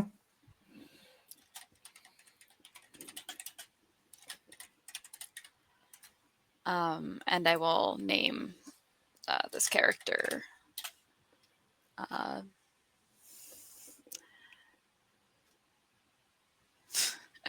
I was looking for a surname, and a lot of these are kind of dumb, but Esme Ashworth, I think.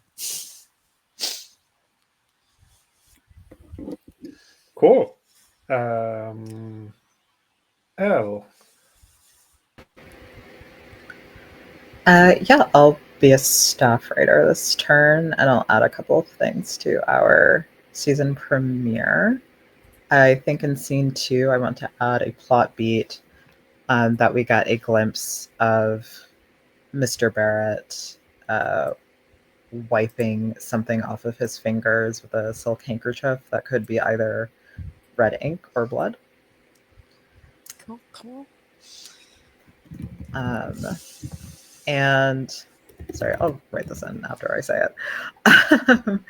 And in first scene 1, I think I'm going to add a plot beat where Leonora finds a drawing of like a toothy hound-like entity kind of tucked between the bedpost and the wall. Ooh. It's cool.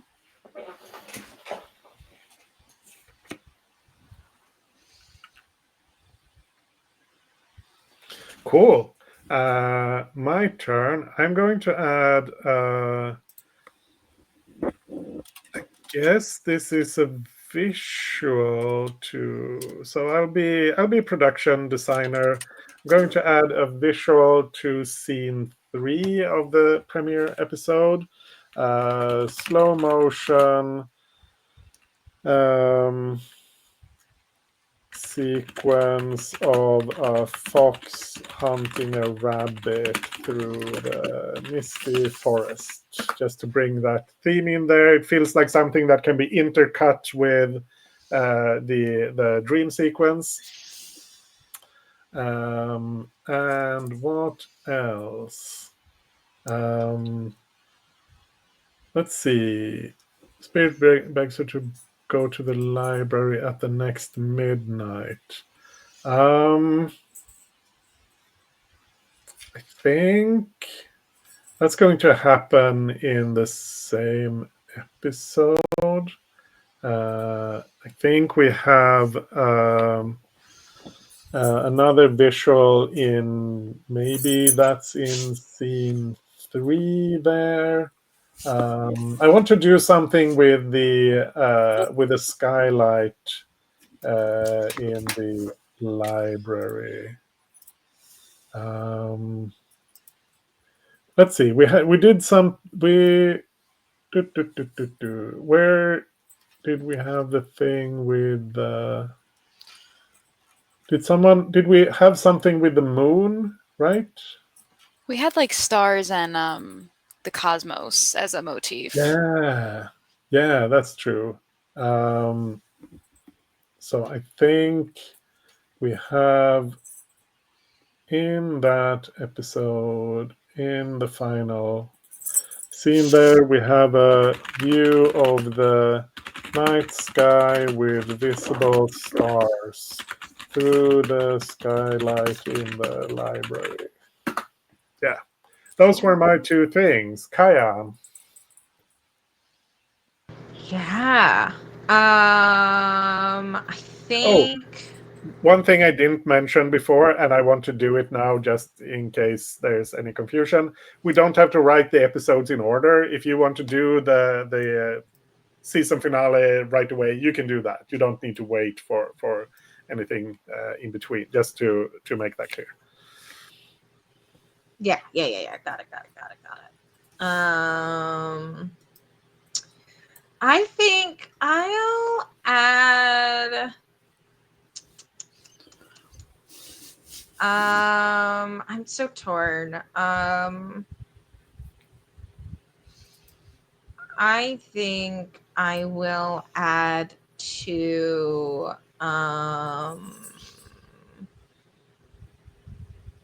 I think I'll add to episode 3. Episode 3. So staff writer, scene 2. I will add a plot beat of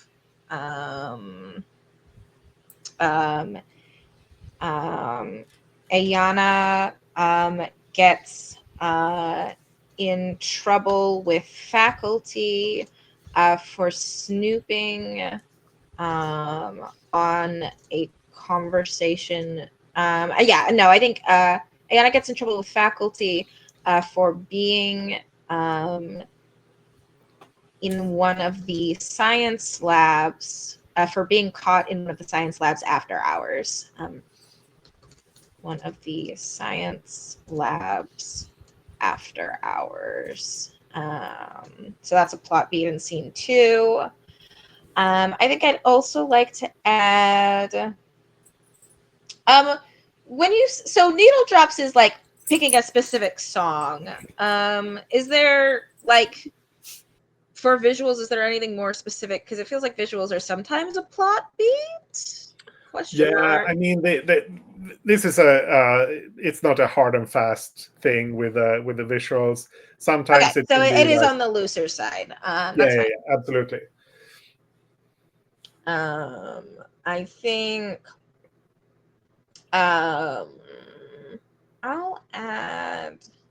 I feel like we have some informed locations looking at some of these other scenes, so I don't really feel a need to add locations to this.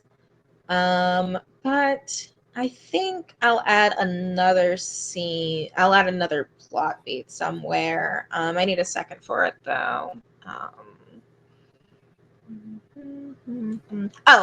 To scene 3 of episode 2, I will add a plot beat of the strange book is found by some of the students.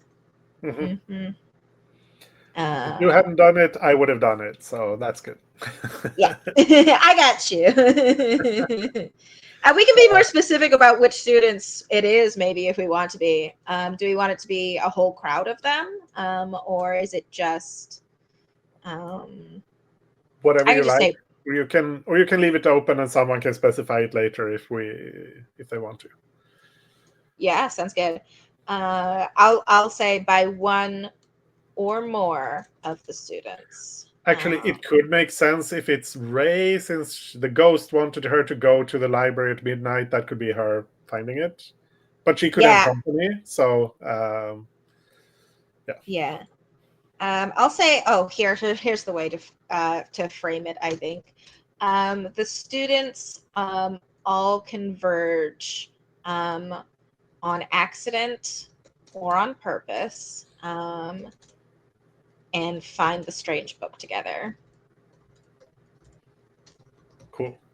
Willora. Yeah. I think I will do production design to add some visuals and stuff to the episodes. I'm thinking in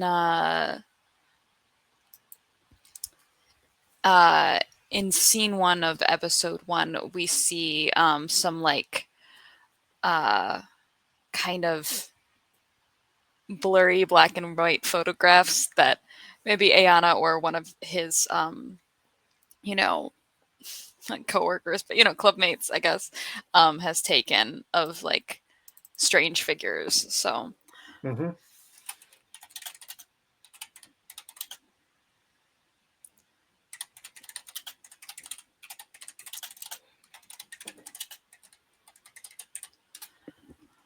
and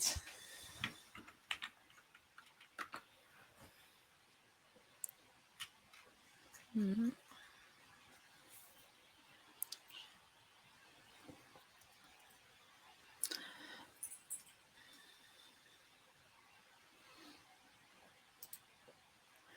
I think for scene 2 of episode 3, I'll add just there's a lot of like light and shadow kind of shots of like Ayana being almost caught, or maybe like there's a tension informed by the like lighting choices of the science building Yeah, everywhere. yeah. So um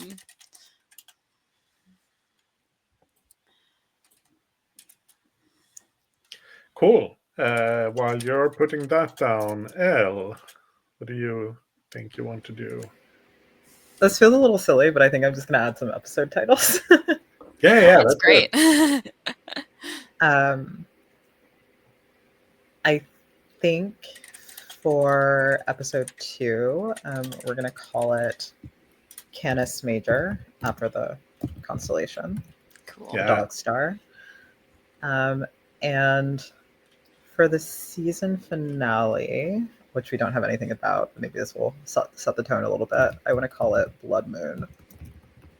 Ooh, Cool. that's good. Cool. So it's my turn. Do we think that Ray is also part of this like main character group, or is she like separate from them in some way? I feel like she'll probably become like friends with them by the end of the season, but is sort of a little bit of an outsider maybe. Yeah, To begin that's with. cool. Yeah. Then I think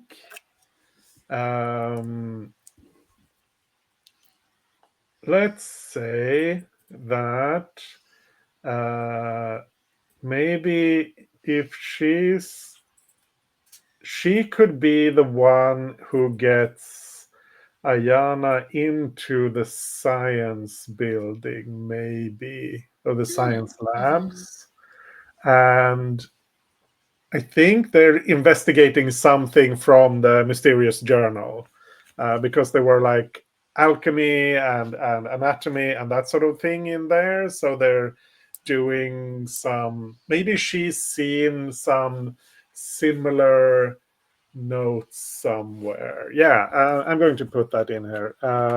Ray and Ayana go to the science building at night to compare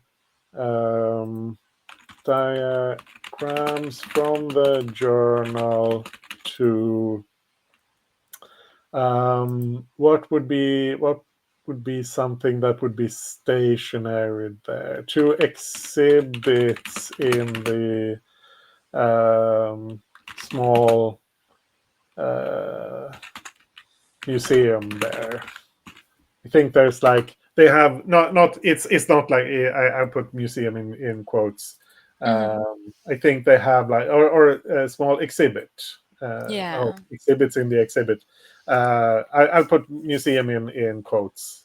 It's like they have a few things on display, that are like historical artifacts or things about the school's history, that sort of thing. Um, I put that in there. And I think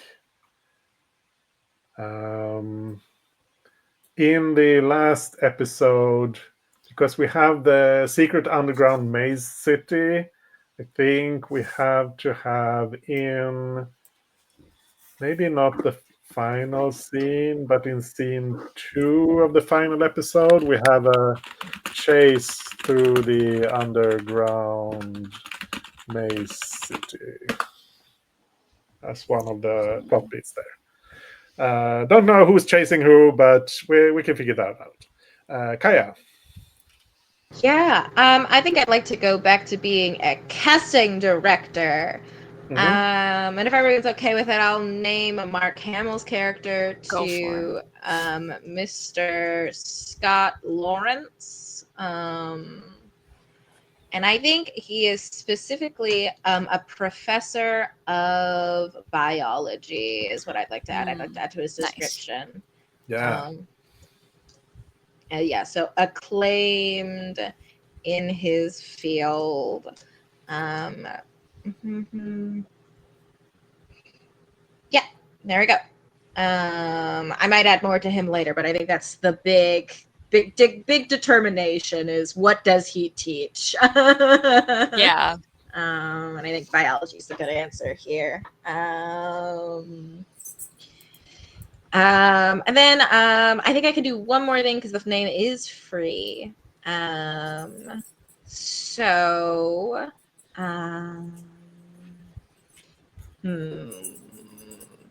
I have been looking for a picture for Scarlet and I haven't found one yet, but I will add it in perhaps while someone else is doing their turn. But I think that's the other thing I'm doing is adding a picture for Scarlet.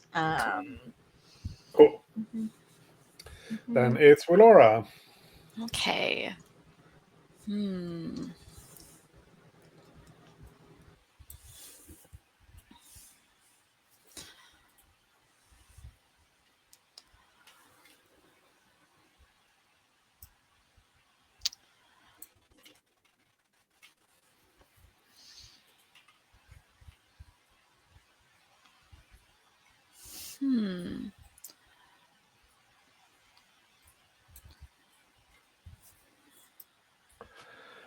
Do we want the students to find out what's going on with Jamie Barrett in the season? Is that like part of the big mystery?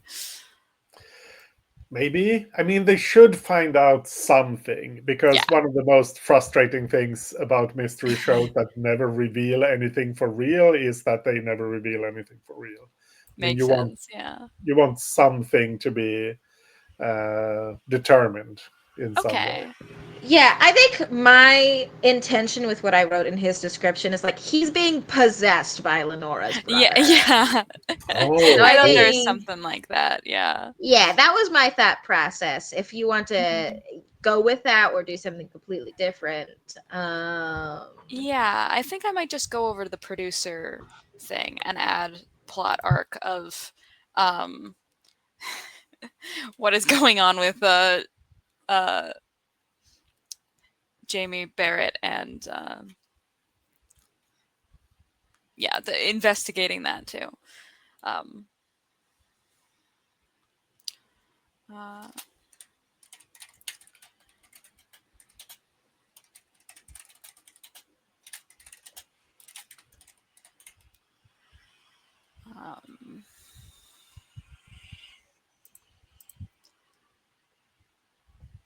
And I think I don't know if it would also go in plot arcs, just the sort of slow realization, slow burn of the like supernatural, perhaps, like uncovering more of that.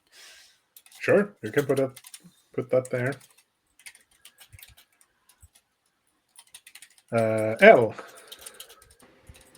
Yeah, related to this, I think in scene 3 of episode 4, I think that's probably when the answer is revealed. And it somehow leads to the discovery of this weird labyrinth city that we see in the next episode. So I'm going to say Scarlet and Leonora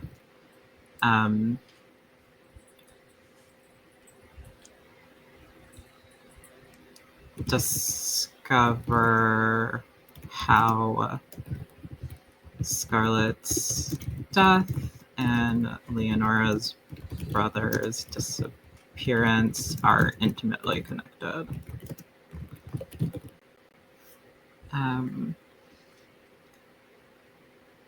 And what else do I want to do?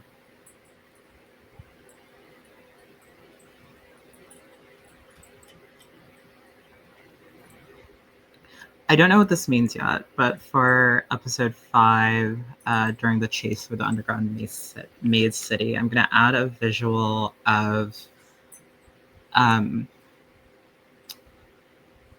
blood filling the grooves of the school crest. Like I'm imagining the crest like sort of carved into stone. I don't know how or why that happens yet, though. No, that's fine. That's cool. Sad and cool stuff. Yeah. Then it's my turn, and I'm so wrapped up in what you're doing that I keep forgetting to try to plan ahead. It's so easy to get wrapped up in the other. I'm just like, everyone's adding such cool details.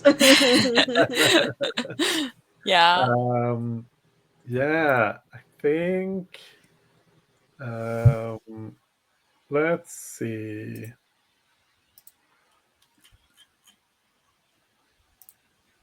I think I want in the final episode, I think Esme, the headmaster, betrays Jamie in some way. I'm not sure. Killing him doesn't feel quite right. Because if he's like a vessel for the ghost, then it's kind of death on death. It doesn't quite feel right. But I think maybe she traps him in some In the maze? Sorry? In the maze? Yeah, somewhere down in the maze. Yeah.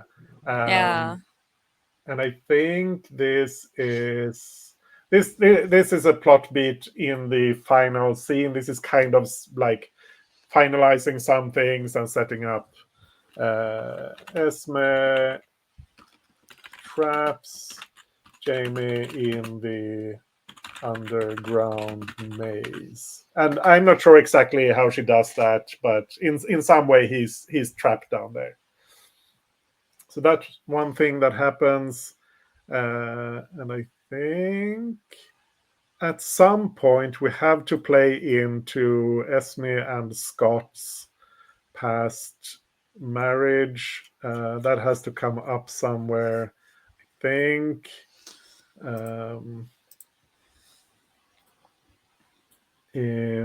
Let's see, in episode 3, I think there, after Ayana gets caught, I think Scott intervenes on Ayana's behalf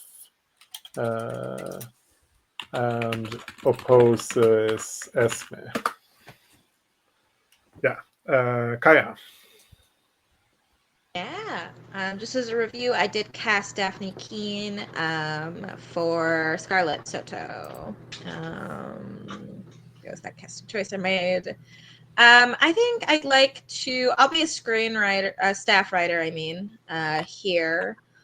And I think I'd like to add to. Listen, it's a classic. I gotta add to the season 5 season finale. Scene 1, I think the student body has their winter formal dance as a plot beat. that just sounds right to me.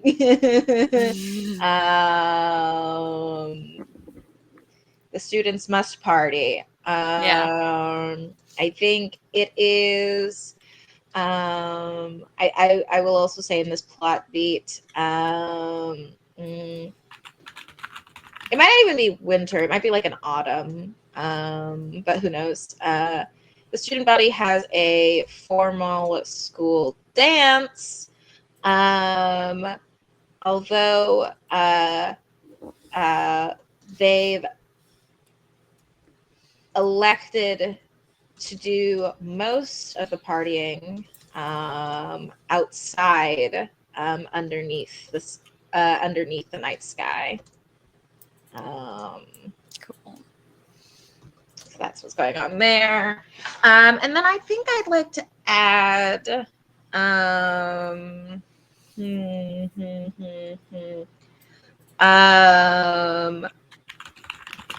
I think I'd like to add a dialogue to scene 3 of episode 4, and the dialogue lines are,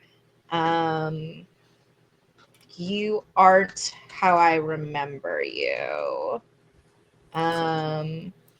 Yeah, you aren't how I remember you. Then you, and then I think the return line is, then you didn't know me at all. Ooh. Who's saying that to who? I don't know, but the dialogue is there. Yeah. Cool. Willora.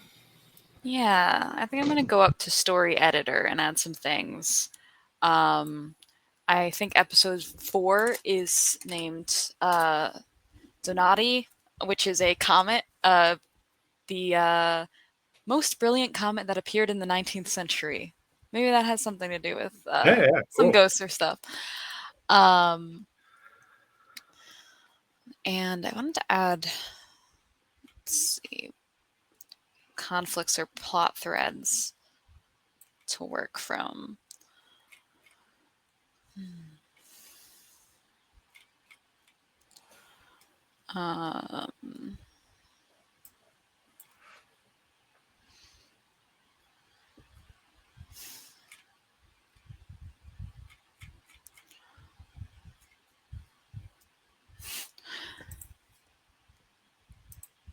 I'm gonna add a episode 2 plot thread.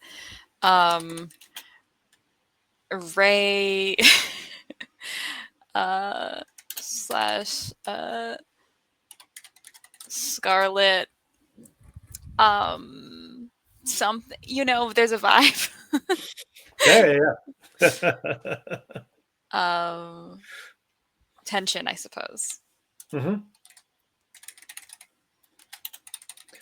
Cool. Elle.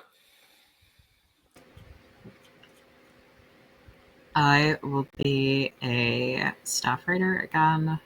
I think in the final scene of our season finale, I want to add a plot beat where Ray weeps over Scarlet's body as she dies again. Ooh.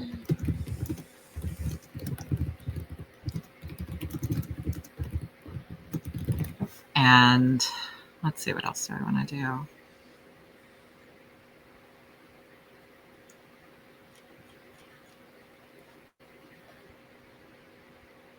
I think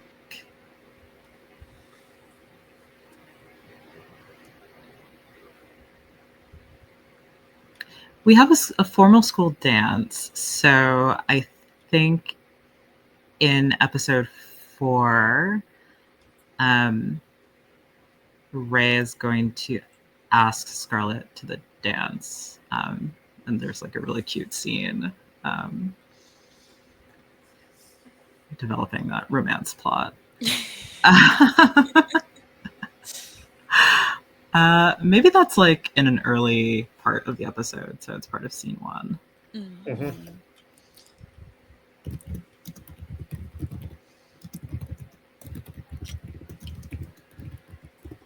And it's my turn.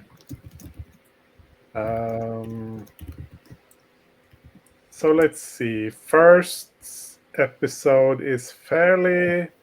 We have some things there. Lenora arrives, meets. I'll just add that she meets Ray as well there in the first scene, just to put her in there. And I think, let's see, second episode we have them finding the journal or book. Then they're investigating it in the third episode.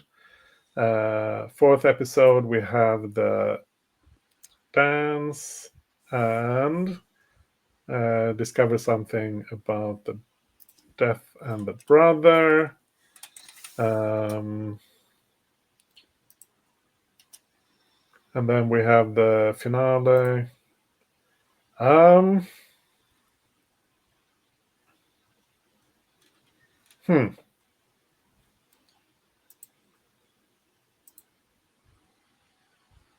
I think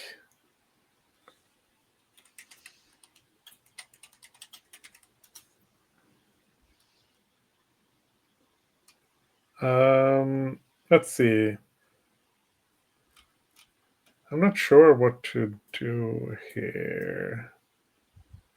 I think I want to add something to episode 3.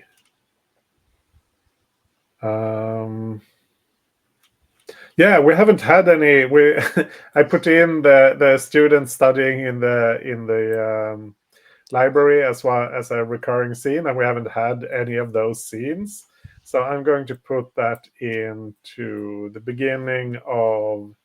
I'll just add that as a plot beat on scene 1.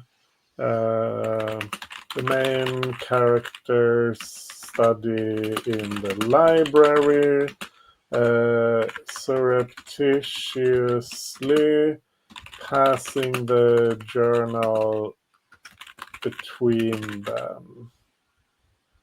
Yeah. I'll just do that, and then I'll pass on to you, Kaya. Yeah. I'd also like to go into our scenes here. I think that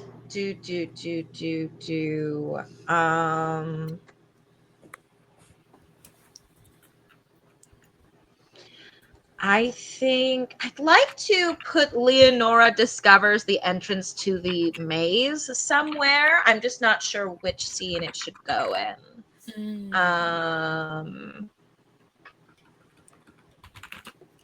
Yeah. I think it might have to go in 3 or 4 to give so that it doesn't feel like a rushed thing almost. Yeah. Yeah. So I think I'll put it in scene 2 of episode 4. Leonora breaks off from the others to do her own snooping.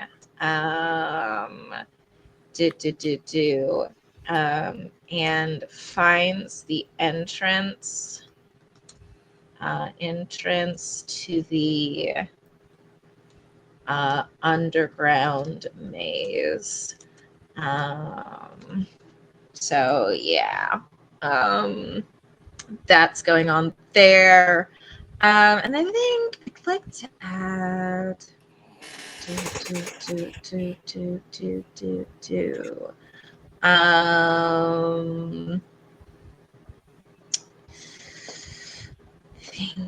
sorry, just pondering over another good detail to add. I think I'd like to add a song beat, a visual, a needle drop. I want to add Regina Spektor's Two Birds on a Wire to one of these scenes. I think it should go in. I think it's maybe a needle drop for scene 3 of episode 5. Yeah, Regina Spektor's two birds on a wire, because I think it can overlay over. Yeah. I think it's a good parallel for both Ray over Scarlet, and then Jamie and Lenora possibly. If so, that's it for me. Cool. Okay.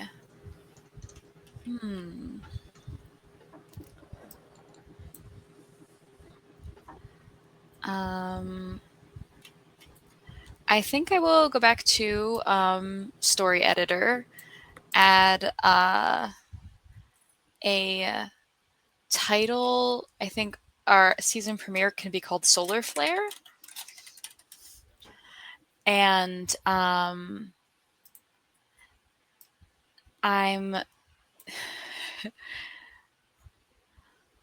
let's see.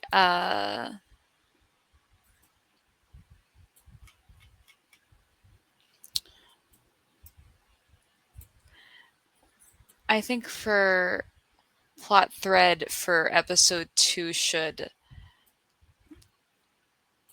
Well, I guess we have Scott and Esme in episode 3, but I was wondering if we want to see them like a small establishing thing before that. But okay.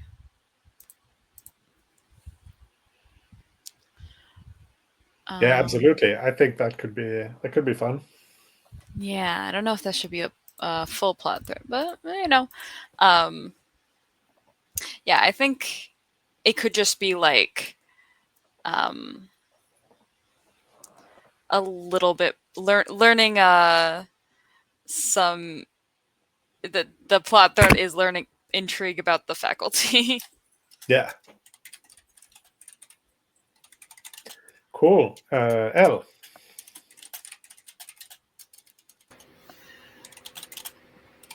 Yeah, I think I'll be a staff writer and add to scene 3 of episode 2. I think scene 3 is happening. Well, we've already kind of established this, but it's happening in the library at midnight. And it is a seance led by Ray, which perhaps is how they get the information that leads them to that strange book through the whispers of ghosts. But yeah, I think the summary is Ray leads a seance and possessed by an old ghost of the school reveals the location of this strange book. There we go.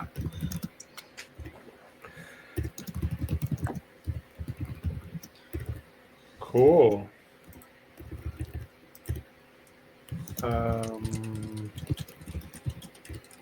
Was that one thing or two? I don't. That was one, right? Technically out of the location, but that was sort of already implied, I think. Yeah, absolutely. If I can add something else, then I will add a plot beat where Ray is nearly overwhelmed by the ghost. Like, I'm imagining that she's, eyes rolling back in her head, like she's going pale. And this is the first moment of like romantic spark between her and Scarlet, because Scarlet is the one that calms her down and brings her back to herself. Awesome. Cool. I'm just going to add a couple of plot beats to the first scene of the first episode. I'm going to move the two that are there apart a bit because I want to put a couple of things in between. I think Ray remarks offhandedly that Leonora's room/apartment is haunted. And I think before Lenora discovers that drawing,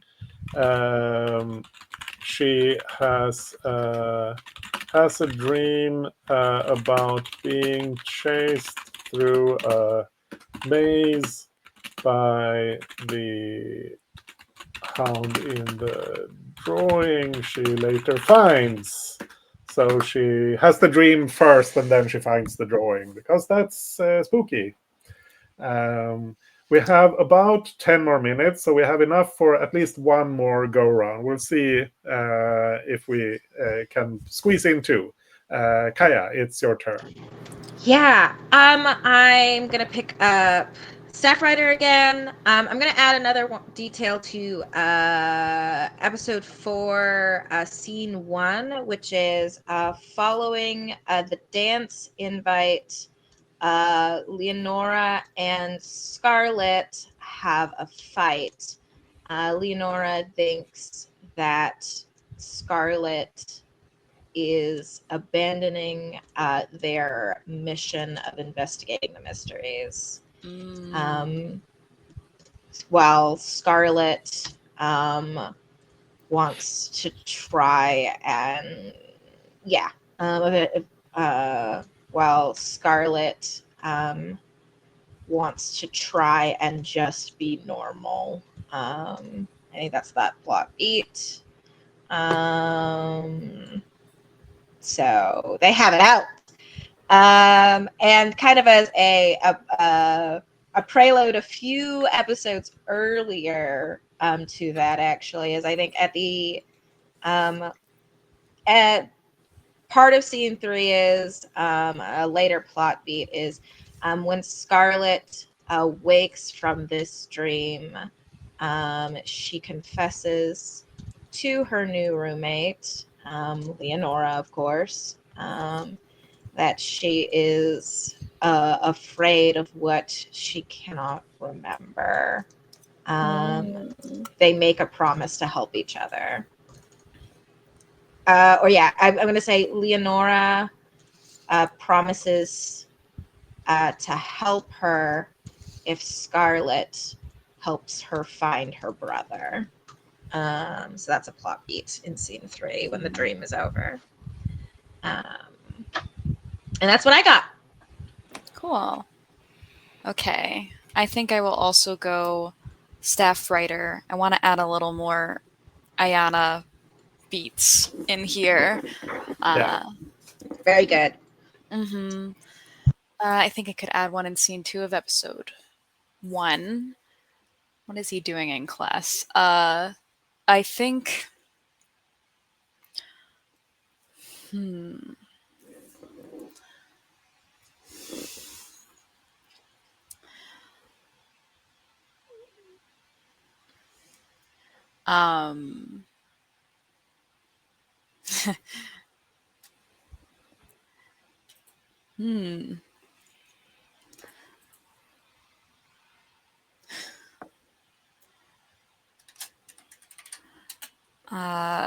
I'm thinking he like spots something on Mr. Barrett's desk, or even like goes and looks while Mr. Barrett is like after class or something. Maybe both spots.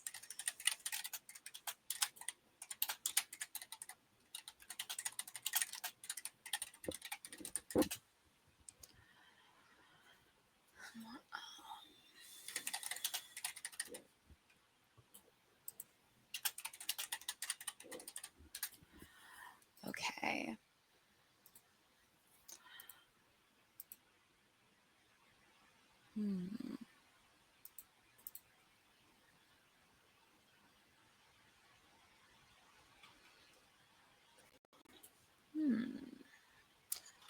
And I was kind of thinking Ayana might have known Leonora's brother if the brother isn't too much older. I didn't know what people had in mind for that.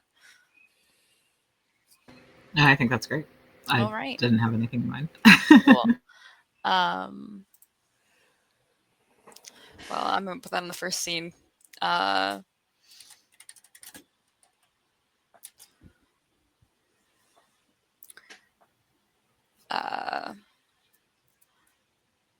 like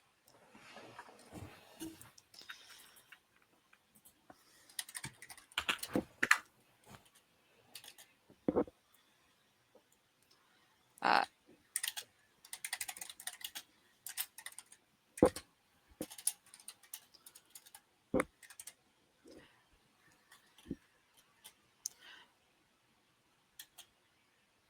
okay.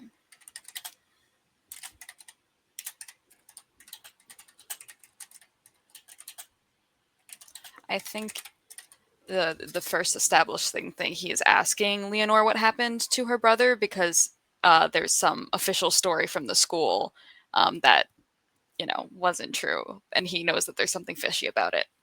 Mhm. Cool. L. All right, I will be production design for this turn. One wardrobe detail I want to add is that I think Leonora is heavily associated with rabbits in the show, and that shows through her clothing. And maybe in the very first time we see her, she's wearing this like really iconic, like white faux fur coat. Yeah. So that's one thing I'll add. And related to that, I want to add a needle drop to scene 1 of the season premiere, the song White Rabbit by Jefferson Airplane, Cool. which adds a sort of foreboding mood to the arrival on campus. Cool. For what I think will have to be the final turn, because we only have a couple of more minutes left, I'm going to be story editor, and I'm going to name episode 3 Syzygy, which is when 3 or more planets are in a straight line. That seems it could be like a good time to have a seance, maybe, Cool. since that's that. Wait, that is the episode. No, that's not when they have the seance. Well, I'm going to do it Oh, anyway. they're in the science building and stuff. It makes Yeah, sense. yeah, yeah. It's probably related to something that happens there. And I think that's it. I don't have have any obvious ideas, and I don't want to drag this out anymore. Um, uh, cool. Yeah, I feel like we got a lot done here. This was super fun. Um, yeah, we can do some very quick stars and wishes for next episode. I'll start with Kaya. Yeah, I want to start just the general like collaborative energy that everyone. I feel like we kind of like started laying down the themes and the base details of locations and characters, and then everybody very quickly like slid things into place with each other. Like I want to star the Scarlet and Ray romance that started appearing. The great pictures for mood setting and casting that both Anders and Laura did. And then Elle, you started hitting really hard with like plot details. Like you got us started on that. And I feel like everything just fell into nice places. Yeah. Any wishes for the next season? Oh, well, very luckily signed up for all of the sessions, so I'm very excited just to see where the story goes. I'm like, which characters are going to like stay on? What kind of plot threads or other groups are people going to be interested in developing? Because I assume we'll want to start them off with a hey, this is what happened last season. Here are the basics of the setting that we made, and so I'm interested to see where they take it. Cool. Thank you, Willora. Yeah, I think I'll start with my wish because it's sort of this is my only session, so I am hoping to see where this goes, like outside of myself, and just it's kind of exciting to like have laid some groundwork and be able to see later what people are going to do with it. Yeah. And stars, I just really enjoy building the like setting together with you guys, and really nailing down that vibe early on that we wanted to hit, and kind of just building off of that. So very fun collaborative process. Cool, thank you. Elle. Yeah, I also found the collaborative process really fun. I want to star Laura for starting us off with such a strong like visual identity for the series. It was really inspirational for me. For Kaya, I especially loved the dialogue details that you added. There are like great lines that I could imagine people, jiffing on Tumblr and sharing around. It's like that kind of thing. It was perfect. Anders, thanks so much for facilitating and leading us through this, especially like walking us through the whole like foundational conversation in the beginning, because I think because of your strong facilitation, we ended up with like a really great start that was easy to build on. Yeah, that's my stars. Cool, thank you. Yeah, stars to everyone for the collaboration and finding ways to build on what everyone was adding, and yeah, it was super fun to see this grow into, and also yeah, star for bringing in some big things right away, like the missing brother and the being raised from the dead. I really liked having those things clearly established so that we had some mysteries to build from right away. I think that was really strong. Also, the visuals. I would not have found these cool pictures, and I like having those striking visual locations. Um, the naming of the episodes after various astronomical phenomena, I think that was really good as well. And yeah, just a great job, everyone overall.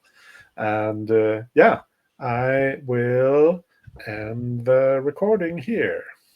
Thanks for playing, everybody.